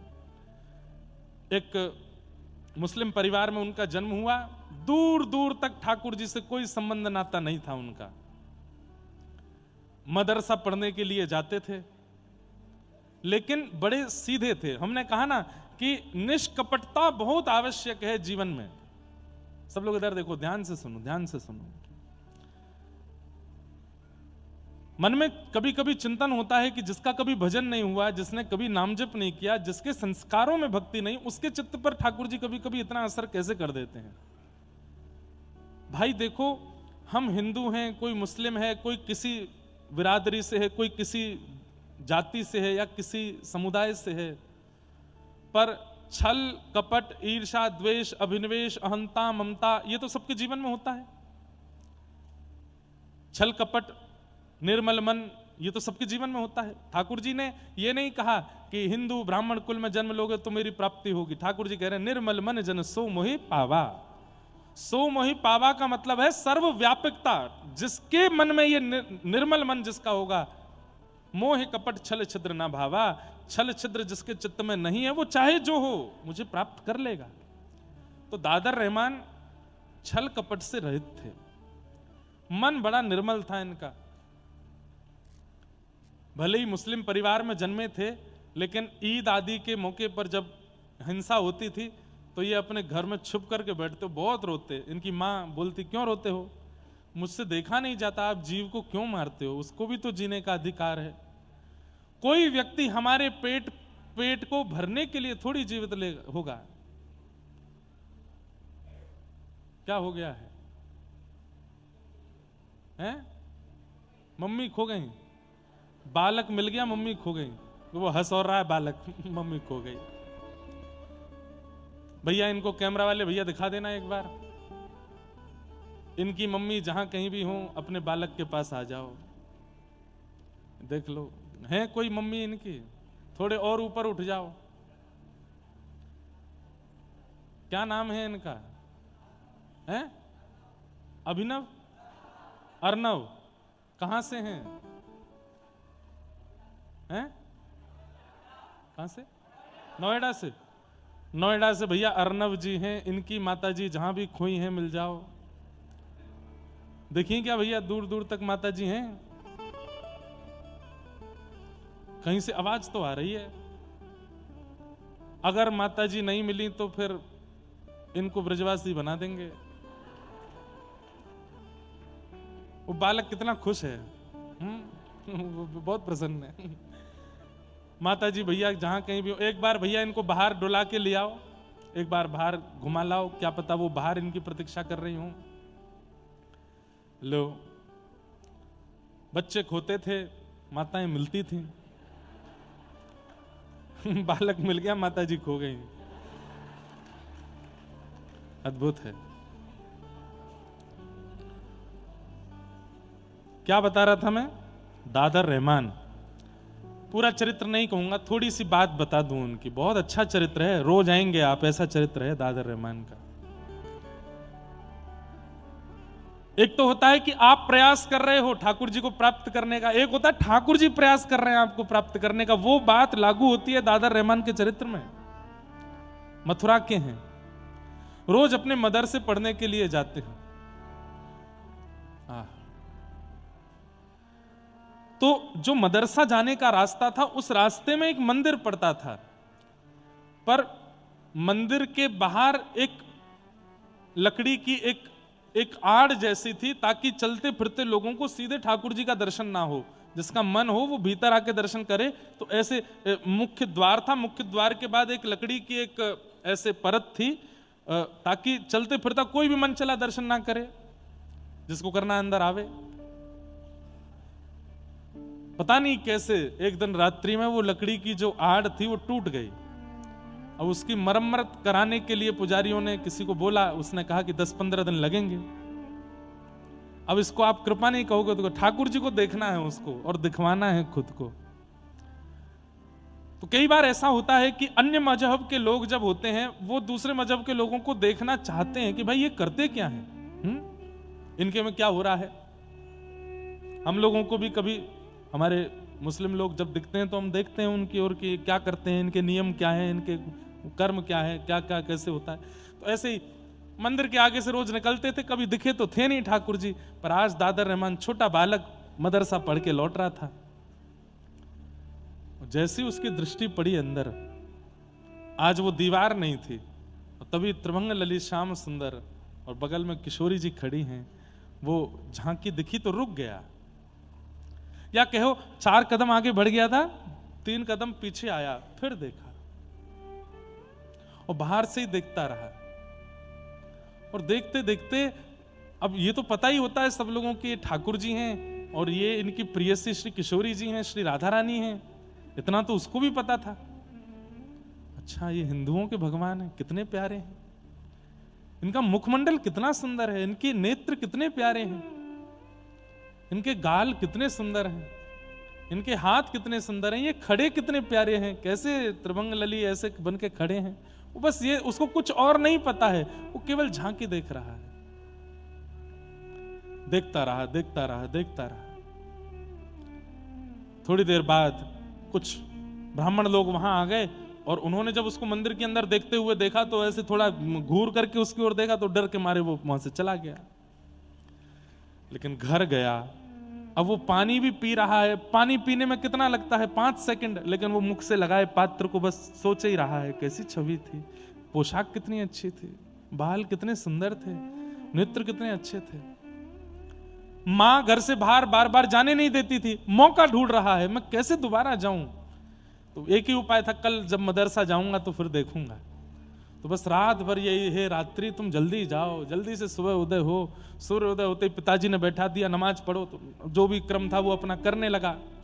बस उसको तो उत्सुकता थी, माँ ने बाल भोग बनाया था, मुझे भूख नहीं, मैं जा रहा हूँ, आज मौलवी जी ने जल्दी बुलाया है, मैं जा रहा हूँ। चला गया। कोई मौलवी ने जल्दी नहीं बुलाया था, उसको देखना था। मंदिर के बाहर खड़े होकर फिर देखने लगा। कल तो देख करके कैसे तैसे चला गया। अब मंदिर के बाहर मुख्य रास्ता था, वहां कुछ ठेले दुकानें आदि कुछ लगी थी। तो कभी किसी दुकान पर बैठ करके वहां से कुछ सामान लेके खाने लग जाए, देखने के लिए बहाने ढूंढे। कभी किसी दुकान पर खड़े होकर वहां से देखे, कभी कहीं खड़े होकर के देखे। ऐसी स्थिति को क्या कहते हैं बंधुओं, पता है? आप नहीं देख रहे हो ठाकुर जी को, ठाकुर जी देख रहे हैं आपको, इसलिए आप रह नहीं पा रहे उनको देखे बिना। आपके बार बार, जैसे मैं बताया ना थोड़ी देर पहले, एक माता जी वो बार बार बाहर से अंदर आमे, बोले एक बार और नाच लूं फिर चलूंगी, एक बार और नाच लूं। ऐसी स्थिति जब बन जाती है ना कि आप रोके से नहीं रुक पा रहे हैं, इसका मतलब दृष्टिपात आपकी तरफ से नहीं, उनकी तरफ से हुआ है। हम दर्शन करके निकल जाते हैं। कई बार सिक्योरिटी गार्डों से लड़ते हैं, अरे हमें करने दो करने दो। क्यों? पता है, दर्शन करना ना। अपनी लिस्ट लाए थे बताने की, वो बता नहीं पाए अभी तक। ठाकुर जी को बताना है क्या क्या कष्ट है, हम इसलिए रुकना चाहते हैं। हमारे ब्रज के एक रसिक बहुत सुंदर भाव गाते हैं। लखी जिन लाल की मुस्कान, लखी जिन लाल की मुस्कान, लखी जिन लाल की मुस्कान, लखी जिन लाल की मुस्कान। तिन्हि बिसरो वेद विधि जप, तिन्हि बिसरो वेद विधि जप, जोग संजम ध्यान, लखी जिन लाल की मुस्कान। समझ में आया? लखी मतलब देखा, लखी जिन लाल की मुस्कान, जिन्होंने एक बार ठाकुर जी की मुस्कान, वास्तविक मुस्कान देख ली, उनकी स्थिति क्या हो गई? तिन्हि बिसरो वेद विधि तप जोग संयम ध्यान। वो फिर किसी लायक नहीं रह गए, सब छूट गया उनका। क्या विधि है, क्या वेद है, क्या योग है, क्या संयम है, क्या ध्यान है, सब छूट गया। लखी जिन लाल की मुस्कान, लखी जिन लाल की मुस्कान। नेम व्रत आचार पूजा पाठ गीता ज्ञान, नेम व्रत आचार पूजा पाठ गीता ज्ञान, रसिक भगवत द्रग दयसी, रसिक भगवत ऐच के मुख म्यान, ऐच के मुख, लखी जिन लाल की मुस्कान, लखी जिन लाल की हाँ, रसिक भगवत द्रग दई असी ऐंच के मुख ध्यान, मुख म्यान। अब इस भाव को कैसे समझोगे? श्री भगवत रसिक देव जी कह रहे हैं कि अपने होठ रूपी धनुष बाण से ठाकुर जी ने ऐंच करके, म्यान खींच करके, अपनी मुस्कान रूपी बाण चला करके मुझको घायल कर दिया है। अब मुझे और कुछ समझ नहीं आ रहा है, मुझे और कुछ नहीं दिख रहा है। लखी जिन लाल की मुस्कान, लखी जिन लाल की मुस्कान। दादर रहमान की स्थिति यही हो गई। अब तो मदरसे का समय हो गया, समय पूरा हो गया, बालक वापस लौट के घर जाने लगे और दादर रहमान वहीं खड़े खड़े ठाकुर जी को देख रहा है। एक इनके चाचा का बेटा था, उसका नाम था कासिम। उसने आकर के देखा, हे तू आज वहां नहीं आया? मौलवी जी पूछ रहे थे। तो अपने आंसू पोंछे, आंखें लाल पड़ी थी। नहीं कुछ नहीं, बस ऐसे ही थोड़ा बुखार था। बुखार था तो घर पे होता, तो यहां क्या कर रहा है? बाजार में घूम रहा है। कासिम को बुलाया, बोले इधर आओ, मुझे ना कोई अच्छा लग गया है, और क्यों लग गया है मुझे नहीं पता है। अब मुझे डर भी लग रहा है कि कहीं ये अच्छा लगना बुरा तो नहीं है। बोले कौन अच्छा लग गया है? अपने बगल में अपने चाचा के भाई को, बेटे को खड़े, कासिम को खड़े करके बोले वो अच्छा लग गया है। सामने देखा जैसे त्रिभंग लली श्याम सुंदर। कासिम बोला, अरे बाप रे, तू क्या कर रहा है? तू इसको देख रहा था सुबह से? बोले हाँ। अरे अब मुझे शब्द नहीं पता वो लोग क्या बोलते। बोले पाप लगेगा, चल यहां से। लेकर के गए, बोले कि इसका पता नहीं चलना चाहिए तेरे पिता को और मेरे पिता को। घर में किसी को भी पता चला तो हम लोगों को काट दिया जाएगा, मार दिया जाए। तुझे पता नहीं है कितना बड़ा अपराध है ये। बोले इसमें अपराध क्यों है? वो कितने सुंदर हैं, तूने देखा उनको? उनके मुख देखे, उनके गाल देखे, नेत्र देखे, कितने सुंदर हैं। और उनकी जो प्रियसी राधा रानी, उनकी तो मैं क्या कहूं, वो कितनी सुंदर थी। ये सुंदर हैं तो ये देखने में क्या अपराध हो सकता है? कासिम बोला, देख खबरदार, तू खुद कुछ कर रहा है अपराध, मुझसे भी करवाएगा। नहीं करना, नहीं देखना, मैं घर पे नहीं बताऊंगा, लेकिन कल से मत करना ये सब। कासिम को कुछ खाने के लिए कुछ चीज अच्छी लगती थी बाजार की, तो दादर रहमान वो खरीद लाया। अपने चचेरे भाई को वो सामग्री दी खाने की, खुश हो गया, अरे वाह तू मेरे लिए लाया। बोले कि मैं तुझे एक शर्त पे दूंगा। बोले क्या? मुझको देखने दिया कर, घर पे किसी को पता चलना नहीं चाहिए। मैं पढ़ने नहीं जाऊंगा मदरसे में, मुझे बस उनको देखना है, तू घर पर नहीं बता। तो बोला नहीं नहीं ये नहीं होगा। बोले देख आज 1 दे रहा हूं, कल 2 सामग्री दूंगा, परसों 4 दूंगा, तुझे रोज खिलाऊंगा, घर पर नहीं बताना।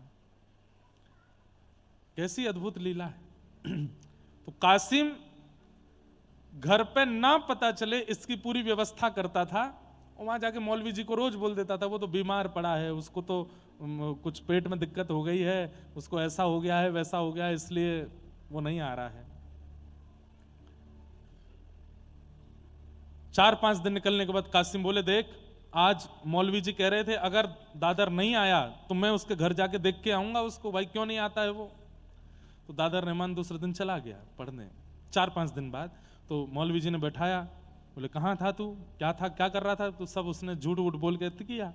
अचानक से उसने पूछ लिया, बोले मौलवी जी एक बात बताइए। बोले क्या। एक काफिरों के भगवान को अगर देख लेते हैं तो उससे कुछ होता है क्या। तो मौलवी जी बोले ऐसा क्यों पूछते हो तुम, देखा है क्या तुमने। नहीं नहीं मैंने देखा नहीं, बस पूछ रहा हूं, हम मथुरा में रहते हैं, यहाँ चारों तरफ उनके मंदिर हैं, कभी दिख जाए तो, दिख जाए तो। और बड़े उन्होंने नियम बता दिए, ये ऐसे नमाज करना, फिर ये करना, ये वाला क्रम करना पड़ेगा, वहां तुम्हारा तीर्थ है वहां जाकर के ये करना पड़ेगा, और ऐसा कर रहे हो तब जाकर के उसका जो पाप होगा वो निकलेगा।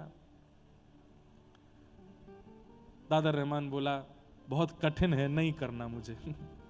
मैं देखने में ही राजी हूं, ज्यादा से ज्यादा पाप ही लगेगा, मरने के बाद जन्नुम में जाना पड़ेगा। बोले मरने के बाद ही तो जाएंगे, जब तक जीवित हूं तब तक देख लेता हूं, जन्नुम ही तो जाना पड़ेगा, देखना नहीं छोड़ पाऊंगा।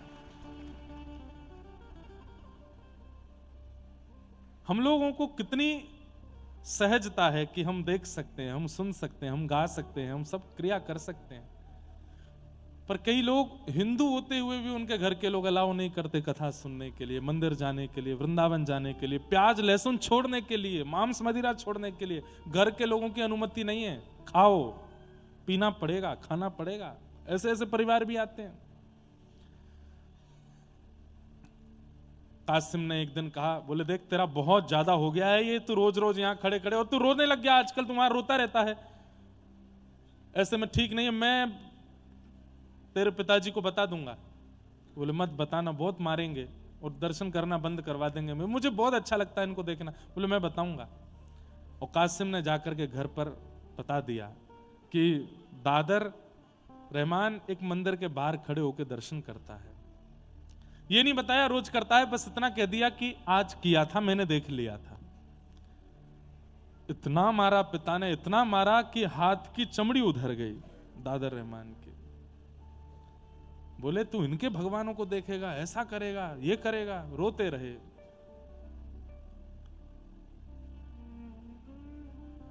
घर में बंद कर दिया, बोले अब तू नहीं जाएगा पढ़ने के लिए। मां ने समझाया, बोले कि हम मथुरा में रहते हैं, यहाँ चारों तरफ हिंदू ही हैं, अगर किसी की संगति में आकर के उसने गलती कर दी तो आप इतना क्यों मार रहे हैं उसको। तो उन्होंने समझाया, बोले 1-2 दिन नहीं करूंगा ऐसा तो ये बिगड़ जाएगा, करने दो। मां पूछती है पानी पियोगे, बोले नहीं। भोजन करोगे, बोले नहीं। दर्द हो रहा है, तेरे हाथ में लग गई, बोले नहीं। तो फिर मां आंखों में दर्द हो रहा है, बोले क्यों, उनको देखना है। मां तू मेरे साथ चल के देख तो सही, वो कितने सुंदर हैं, उनका स्वरूप, उनका श्रृंगार, उनका तू रूप देखेगी ना मां, तू भी मोहित हो जाएगी। मां तो घबरा गई, बोले ये हमारे घर का बेटा, इसको क्या हो गया ये।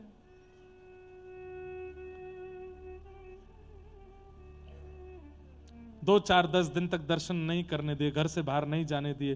तो दादा रहमान को लगा अब मुझे नाटक करना पड़ेगा, तभी मैं घर से निकल पाऊंगा। तो एक दिन सुबह उठ के नमाज अदा करने लगे। पिताजी को लगा कि नहीं सुधर गया। पिताजी से जाके बोले पिताजी आज के बाद नहीं करूंगा, मुझसे गलती हो गई और मैं अब पूर्ण तरह जो हम लोगों का है उसका ध्यान रखूंगा। बोले हाँ बस यही बात, अब तुम मदरसा जाओ। मदरसा जाता है और जैसे जैसे वो मंदिर समीप आता है मन में बस स्थिति होती है और दूर से ही बोलता आ रहा है। वो नाम भी नहीं जानता ठाकुर जी का, वो बस ये जानता हिंदुओं के देवता।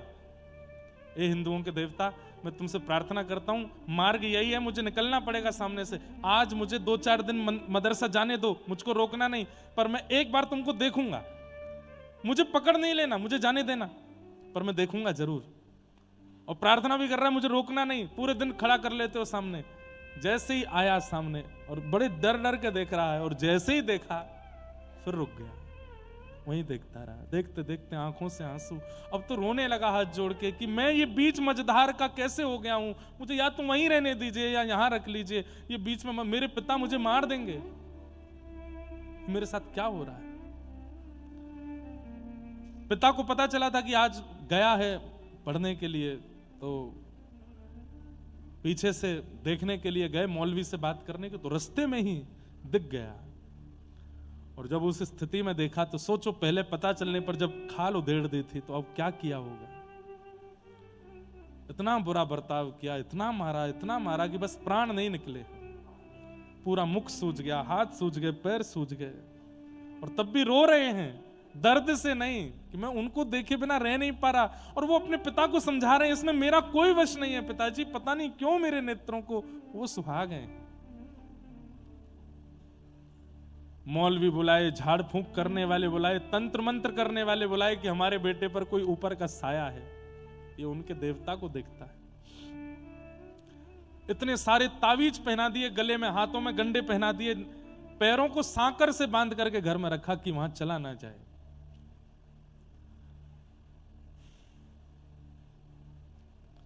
लगन लगी घनश्याम की जाहे, लगन लगी घनश्याम की। एक बार जिसे लगन लग जाती है ठाकुर जी की, इसे कहते हैं लगन, इसे कहते हैं स्थिति। कई लोग तो चाहेंगे भी नहीं कि हम इस स्थिति में आवें, पर ऐसी स्थिति सबकी बन नहीं पाती।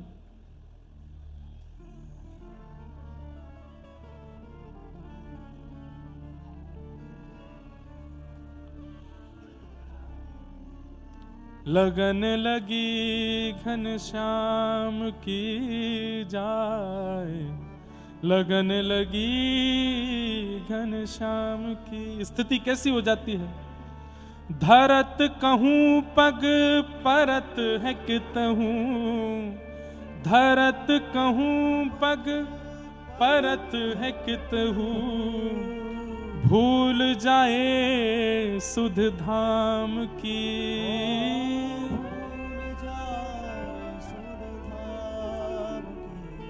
पैर रखेंगे कहीं, जाएगा कहीं और।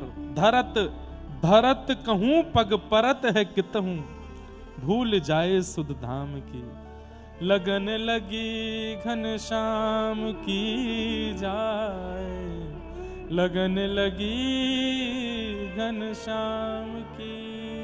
लगन लगी घनश्याम की जाए, लगन लगी घनश्याम। छवि निहार नहीं सार कछु, छवि निहार सार कछु, धरि पल निस दिन जाम की। धर पल जिसे लगन लग जाती है, वो एक बार देखने में उसका कुछ नहीं होता, वो तो 24 घंटे अपने प्रियतम को निहारना चाहता है, उन्हीं को देखना चाहता है, उन्हीं में रमना चाहता है। जित मुंह तित ही धावे, सुरत न छाया धाम की। लगन लगी घनश्याम की जाहे, लगन लगी घनश्याम की। नारायण बौरी भई डोले, नारायण बौरी मतलब पागल, बेचैन। नारायण बौरी भई डोले, नारायण बौरी रही न काहू काम की, रही न लगन लगी घनश्याम की जाहे, लगन लगी घनश्याम की। ऐसी स्थिति हो गई कि अब रह नहीं पा रहे हैं ठाकुर जी के बिना। तब अनेक तंत्र मंत्र वाले आ गए, झाड़ फूंक करने वाले आ गए। अब तो स्थिति ये हो गई, बिना नाम जाने, बिना कोई यज्ञ तप जप जाने, कुछ नहीं पता है रहीम को कि उनकी प्राप्ति के लिए करना क्या पड़ता, कुछ भी नहीं आता है, लेकिन बैठे बैठे बस हंस रहे हैं। पूछते हैं तंत्र मंत्र करने वाले, कौन है तेरे सिर के ऊपर, कौन है? तो बोले घर से निकल के जब मदरसे के रास्ते पर जाओगे तो बाएं हाथ पे एक मंदिर पड़ेगा, वहां जो खड़े हैं वही हैं, वही हैं, तन में, मन में, जीवन में, बुद्धि में, चित्त में, नेत्रों में, बस उनके अलावा कुछ नहीं, उन्हें देखना है बस। अब तो वो प्रार्थना करने लगे ठाकुर जी से कि नाथ अब मैं नहीं रह पाऊंगा, अब मेरी स्थिति कुछ ऐसी हो गई है कि मैं कुछ जानता भी नहीं आपके बारे में, मुझे आपका नाम भी स्पष्ट नहीं पता, बस देखने की इच्छा है मेरी, अब कृपा करो। और बस एक दिन मौका पा करके पहुंच गए मंदिर के बाहर, प्रतीक्षा कर रहे हैं कि मंदिर खुले, दर्शन हो। घर से भाग करके मौलवी आदि सब ढूंढ रहे हैं कहां हैं, छुप करके बस प्रतीक्षा कर रहे हैं, एक बार झलक दिख जाए प्राण त्याग दूंगा। आज जैसे ही ठाकुर जी का दर्शन करने के लिए पहुंचे, कपाट खुलते ही सामने जब श्याम सुंदर को देखा, दर्शन करके नतमस्तक हुए, नतमस्तक होकर के जैसे ही पुनः उठ करके देखा तो ठाकुर जी सचल होकर के प्रकट हो गए, और प्रकट होकर के दादर को अपने हृदय से लगा करके अपने में ही विलीन, उसको अपने संग ही ले गए ठाकुर जी, नहीं मिले फिर, ठाकुर जी में ही विलीन हो गए। कहां ऐसे भक्त भी हैं जिन्होंने कोई योग नहीं किया, तप नहीं किया, जप नहीं किया, किसी प्रकार का कोई साधन नहीं किया, केवल निहार लिया है, और सब कुछ विपरीत होने के बाद भी प्राप्ति कर लेते हैं ठाकुर जी की। और कहां हम लोग हैं, हम सब करते हैं, जप भी कर रहे हैं, एकादशी भी कर रहे हैं, तिलक भी कर रहे हैं, कथा भी सुन रहे हैं, परिक्रमा भी कर रहे हैं, फिर भी हम पर वह अनुग्रह नहीं है। तो इसमें इसका मतलब ये नहीं है, इसका मतलब ये नहीं है कि साधन में कमी है, इसका मतलब ये है कि हम साधन तो कर रहे हैं पर साधन से होने वाले चित्त का जो मार्जन है वो अभी हो नहीं रहा है, इसलिए ठाकुर जी इतना अनुग्रह नहीं कर रहे। अरे भाई, रोज स्कूल जाने से अटेंडेंस भले ही बढ़ जाएगी पर पढ़ोगे नहीं, वहां पर बताई गई जो टीचर के द्वारा बातें उनका ध्यान धरोगे नहीं, तो फिर एग्जाम में क्या लिखोगे, वहां तो फेल ही हो जाना है। चित्त की स्थिति पवित्र होना बहुत आवश्यक है, फिर अनेक साधनों से भी कोई लाभ नहीं होगा अगर स्थिति पवित्र नहीं है तो, चित्त पवित्र नहीं है तो सूत जी महाराज कहते हैं, सवई पुंसाम परो धर्मो यतो भक्तिर अदोक्षजे। ठाकुर जी में आस्था होना भक्ति है, धर्म है, ठाकुर जी में विश्वास होना धर्म है, ठाकुर जी में समर्पण होना धर्म है, पर ठाकुर जी के प्रति अटूट प्रेम होना ये परम धर्म है। ठाकुर जी से प्रेम नहीं है, हम स्वार्थी हैं और स्वार्थ से ही भजन करते हैं, उनके प्रति प्रेम होना यही परम धर्म है, उनको प्रियतम मानना और उनके प्रति वही प्रियस्पद भाव रखना। तो हे मोहे नाते अनेक मानिए जो भावे, ज्यों तो तुलसी कृपाल चरण शरण पावे। ठाकुर जी से एक संबंध अवस्थित हो जाए, वो मेरे कुछ हैं ये विश्वास मेरे चित्त में प्रकट हो जाए और उस भाव से उनकी आराधना हो। हम कह रहे हैं ठाकुर जी के प्रति नहीं हो पाती तो अपने गुरु के प्रति वह भाव रखो, गुरु के प्रति नहीं हो पाती तो अपने किसी वैष्णव अन्य किसी गुरु भाई के प्रति, गुरु बहन के प्रति या किसी भी वैष्णव के प्रति रखो, उससे कोई संबंध बना लो, ये मेरा भाई है आज से, ये मेरा मित्र है आज से, और उसके प्रति फिर वही मित्रता का भाव रखो। ठाकुर जी में नहीं बन पाया तो किसी वैष्णव के प्रति रखो, यहां से प्रारंभ करो। और इसका प्रमाण श्री रामानुजाचार्य जी महाराज के जमाई, जिनका नाम था श्री लालाचार्य जी महाराज, रामानुजाचार्य जी ने आज्ञा करके कहा कि लालाचार्य जी आप एक ही आज्ञा का निर्वहन कीजिए। बोले क्या? घर पर आए संतों को भगवान मान करके उनकी सेवा करो। लालाचार्य जी ने हाथ जोड़ के कहा, गुरुदेव आपकी आज्ञा सराखों पर मैं जो नहीं कर सकता उसको मैं स्पष्ट बता दूंगा।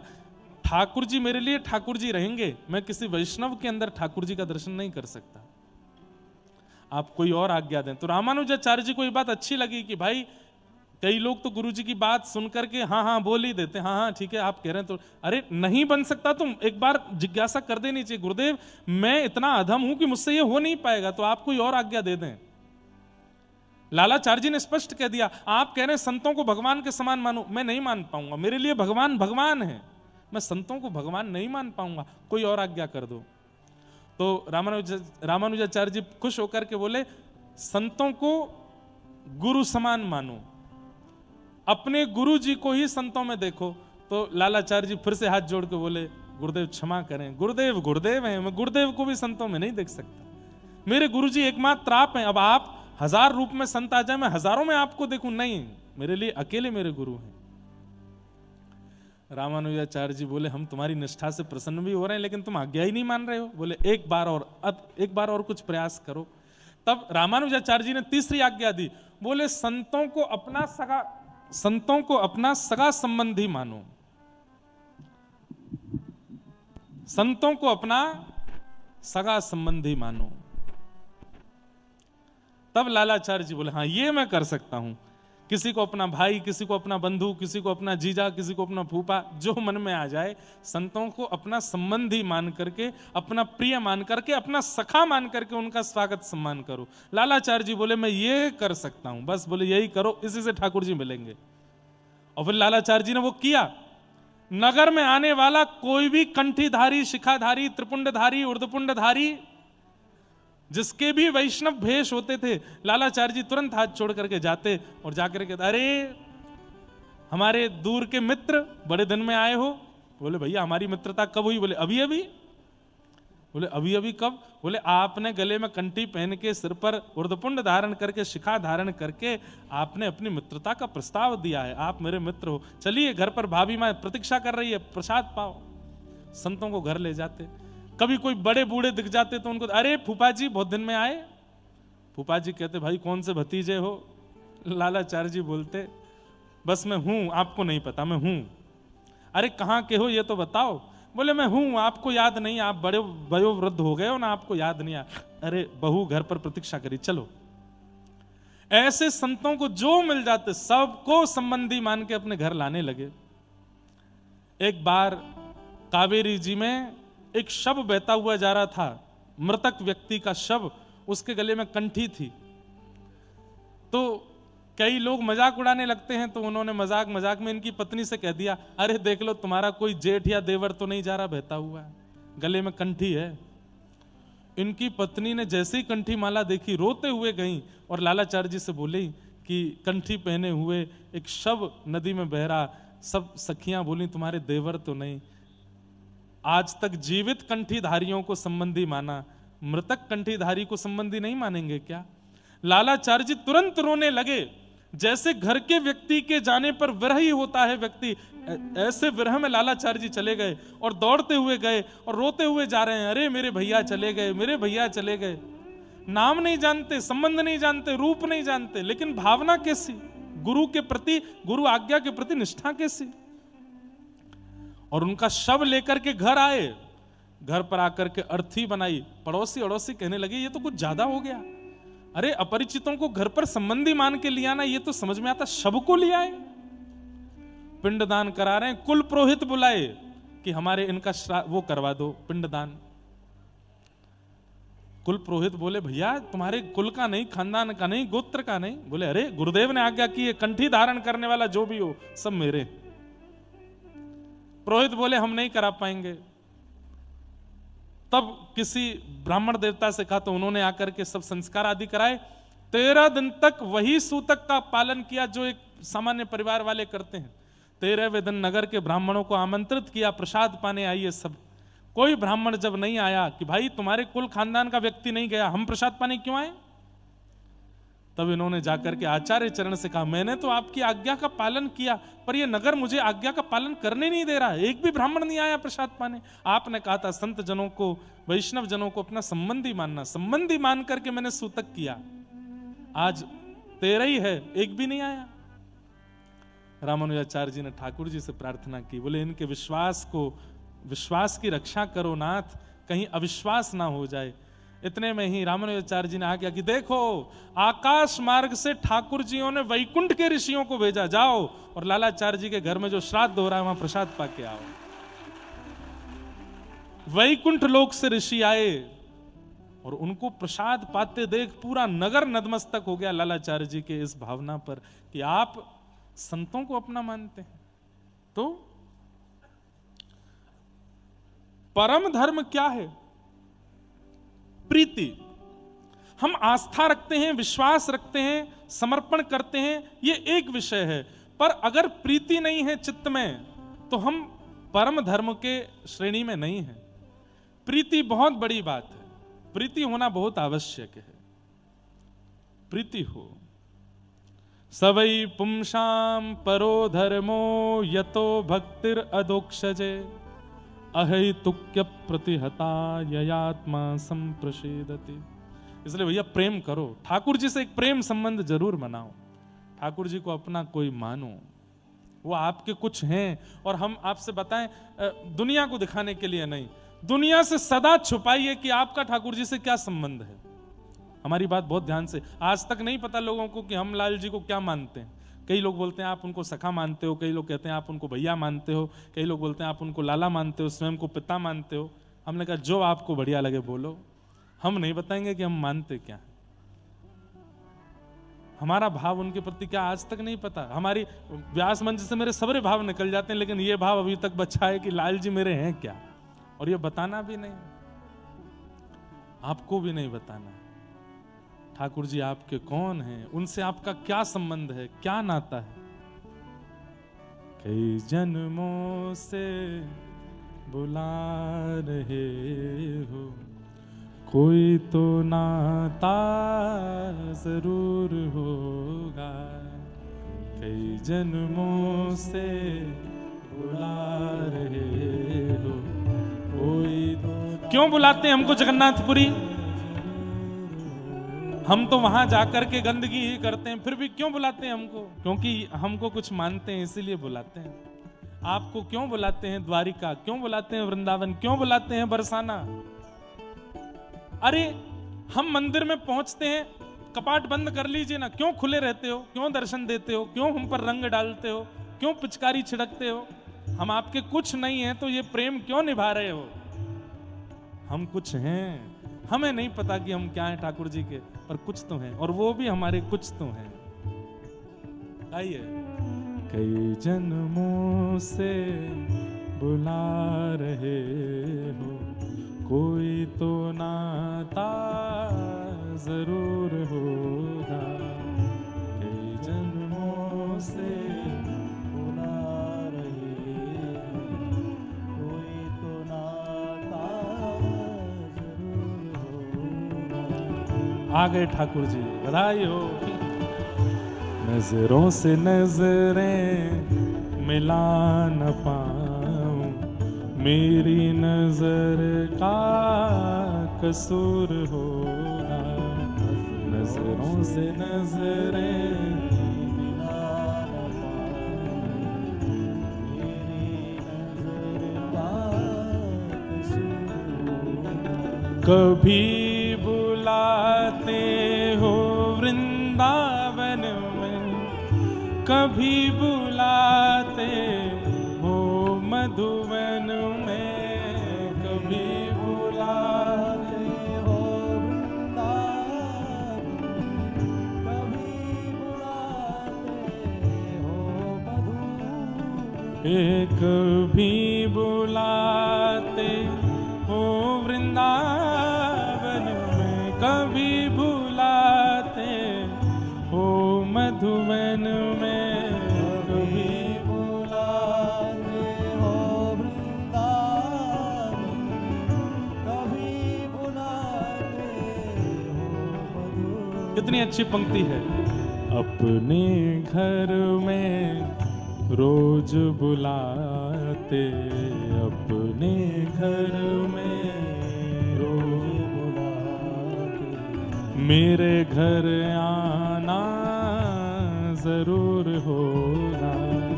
अपने घर में रोज बुलाते, मेरे घर आना जरूर होगा।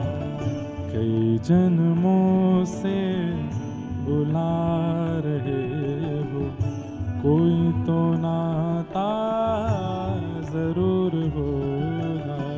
कई जन्मों से बुला रही है, कोई तो नाता तुम ही तो मेरे माता पिता हो, तुम ही तो मेरे बंधु सखा हो। तो मेरे माता पिता हो, तुम ही तो मेरे बंधु सखा हो। तुम ही तो मेरे माता पिता हो, तुम ही तो मेरे बंधु सखा हो। तुम ही तो मेरे माता पिता हो, तुम ही तो मेरे बंधु सखा हो। कितने रिश्ते तुम संग जोड़े, तुमने रिश्ते तुम संग जोड़े, कोई तो नाता जरूर होगा। कितने रिश्ते तुम संग जोड़े, कोई तो नाता जरूर हो। राधा रानी को कन्हैया बड़ो प्यारो, मनमोहन मुरली वारो। गाइए। राधा रानी को कन्हैया बड़ो प्यारो। ओ राधा रानी को कन्हैया बड़ो प्यारो, मनमोहन मुरली वारो। राधा रानी को कन्हैया बड़ो प्यारो, मनमोहन। हे राधा रानी को कन्हैया बड़ो प्यारो, मनमोहन मुरली वारो।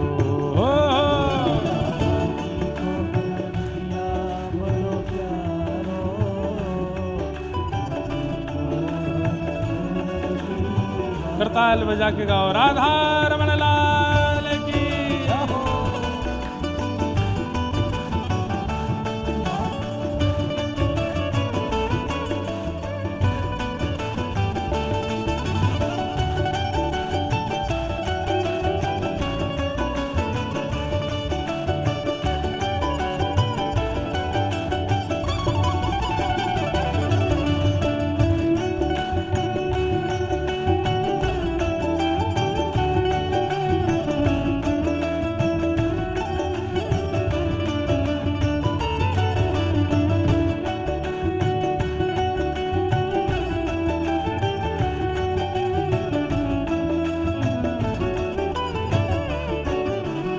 ओ श्यामा प्यारी को कन्हैया बड़ो प्यारो, मनमोहन मुरली मारो।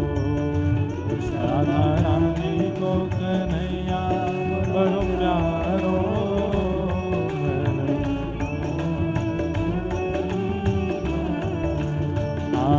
मनमोहन मुरली वारो।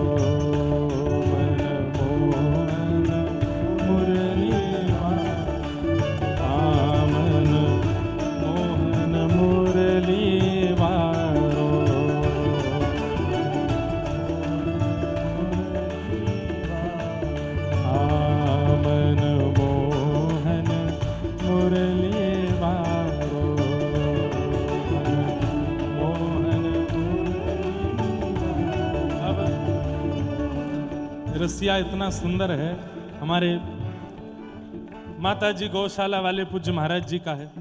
और उनका ग्रंथ यहाँ है तो सही, पर देने वाला कोई है नहीं मंच पे। रसियाओं का इतना सुंदर रास रसिया हैं महाराज जी के। अगर मिलता तो हम पूरा गाते, लेकिन अब वो मिल ही नहीं रहा है तो फिर क्या गाएं आगे। एक ही लाइन बार बार गा देते हैं।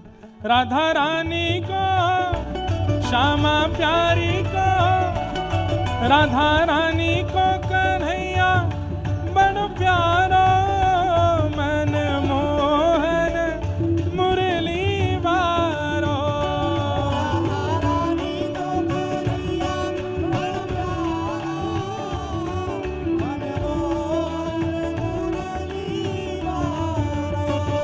राधिका गोरी, राधिका गोरी,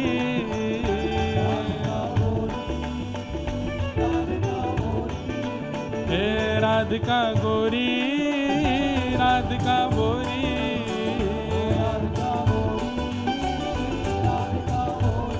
ओ ब्रज में, ओ ब्रज में, ओ ब्रज में रतन राधिका गोरी,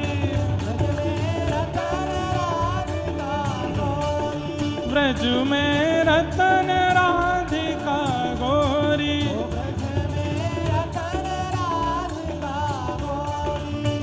राधिका गोरी, राधिका गोरी,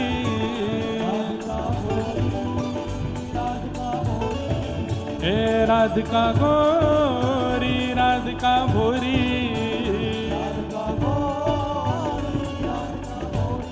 ओ ब्रज में, वृंदावन में, ओ ब्रज में रतन राधिका गोरी, हे ब्रज में रतन राधिका गोरी।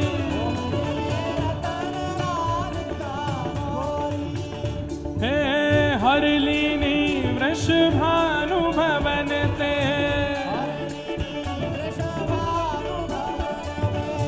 हरलीनी वृषभानु भवन ते, हे वृषभानु भवन ते, वृषभानु भवन ते। ओ हरलीनी वृषभानु भवन ते, ओ नंद सुवन करी चोरी, नंद सुवन। ओ ब्रज में, हाँ ब्रज में, ओ ब्रज में रतन राधिका गोरी, ब्रज में रतन राधिका गोरी, हे ब्रज में रतन राधिका गोरी। बोलो वृषभानु दुलारी की।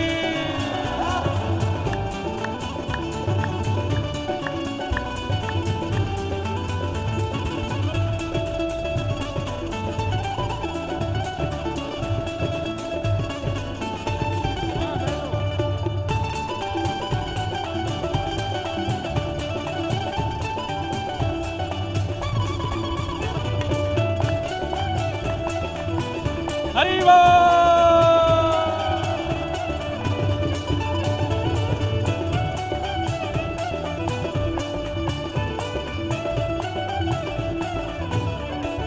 हे कुंज निकुंजन विहरत दो,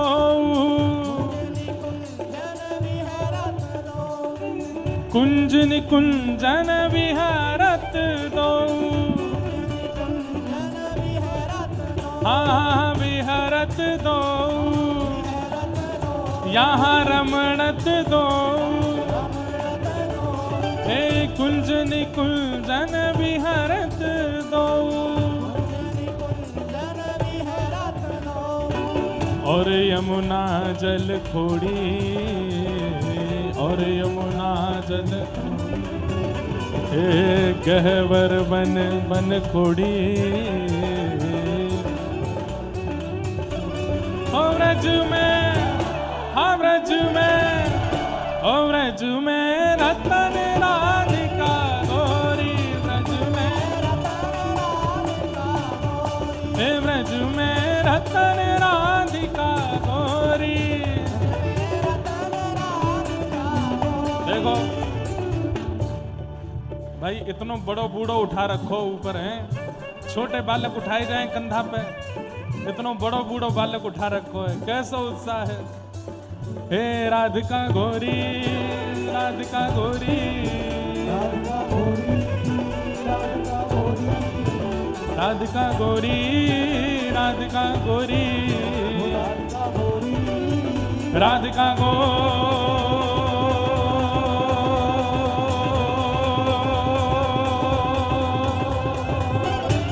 ओ व्रज में, ओ व्रज में, ओ व्रज में रतन राधिका गौरी, व्रज में रतन राधिका गौरी, हे व्रज में रतन राधिका गौरी, व्रज में रतन राधिका गौरी। बोल वृषभानु दुलारी की।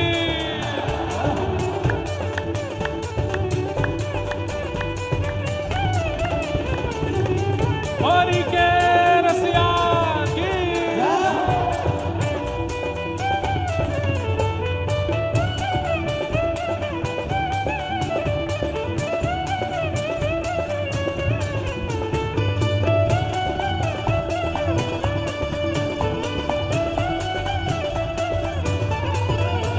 हे कृष्णदास प्रभु गिरधर नागर, कृष्णदास प्रभु गिरधर नागर, कृष्णदास प्रभु गिरधर नागर, कृष्णदास प्रभु गिरधर नागर, हे गिरधर नागर, गिरधर नागर, प्रभु गिर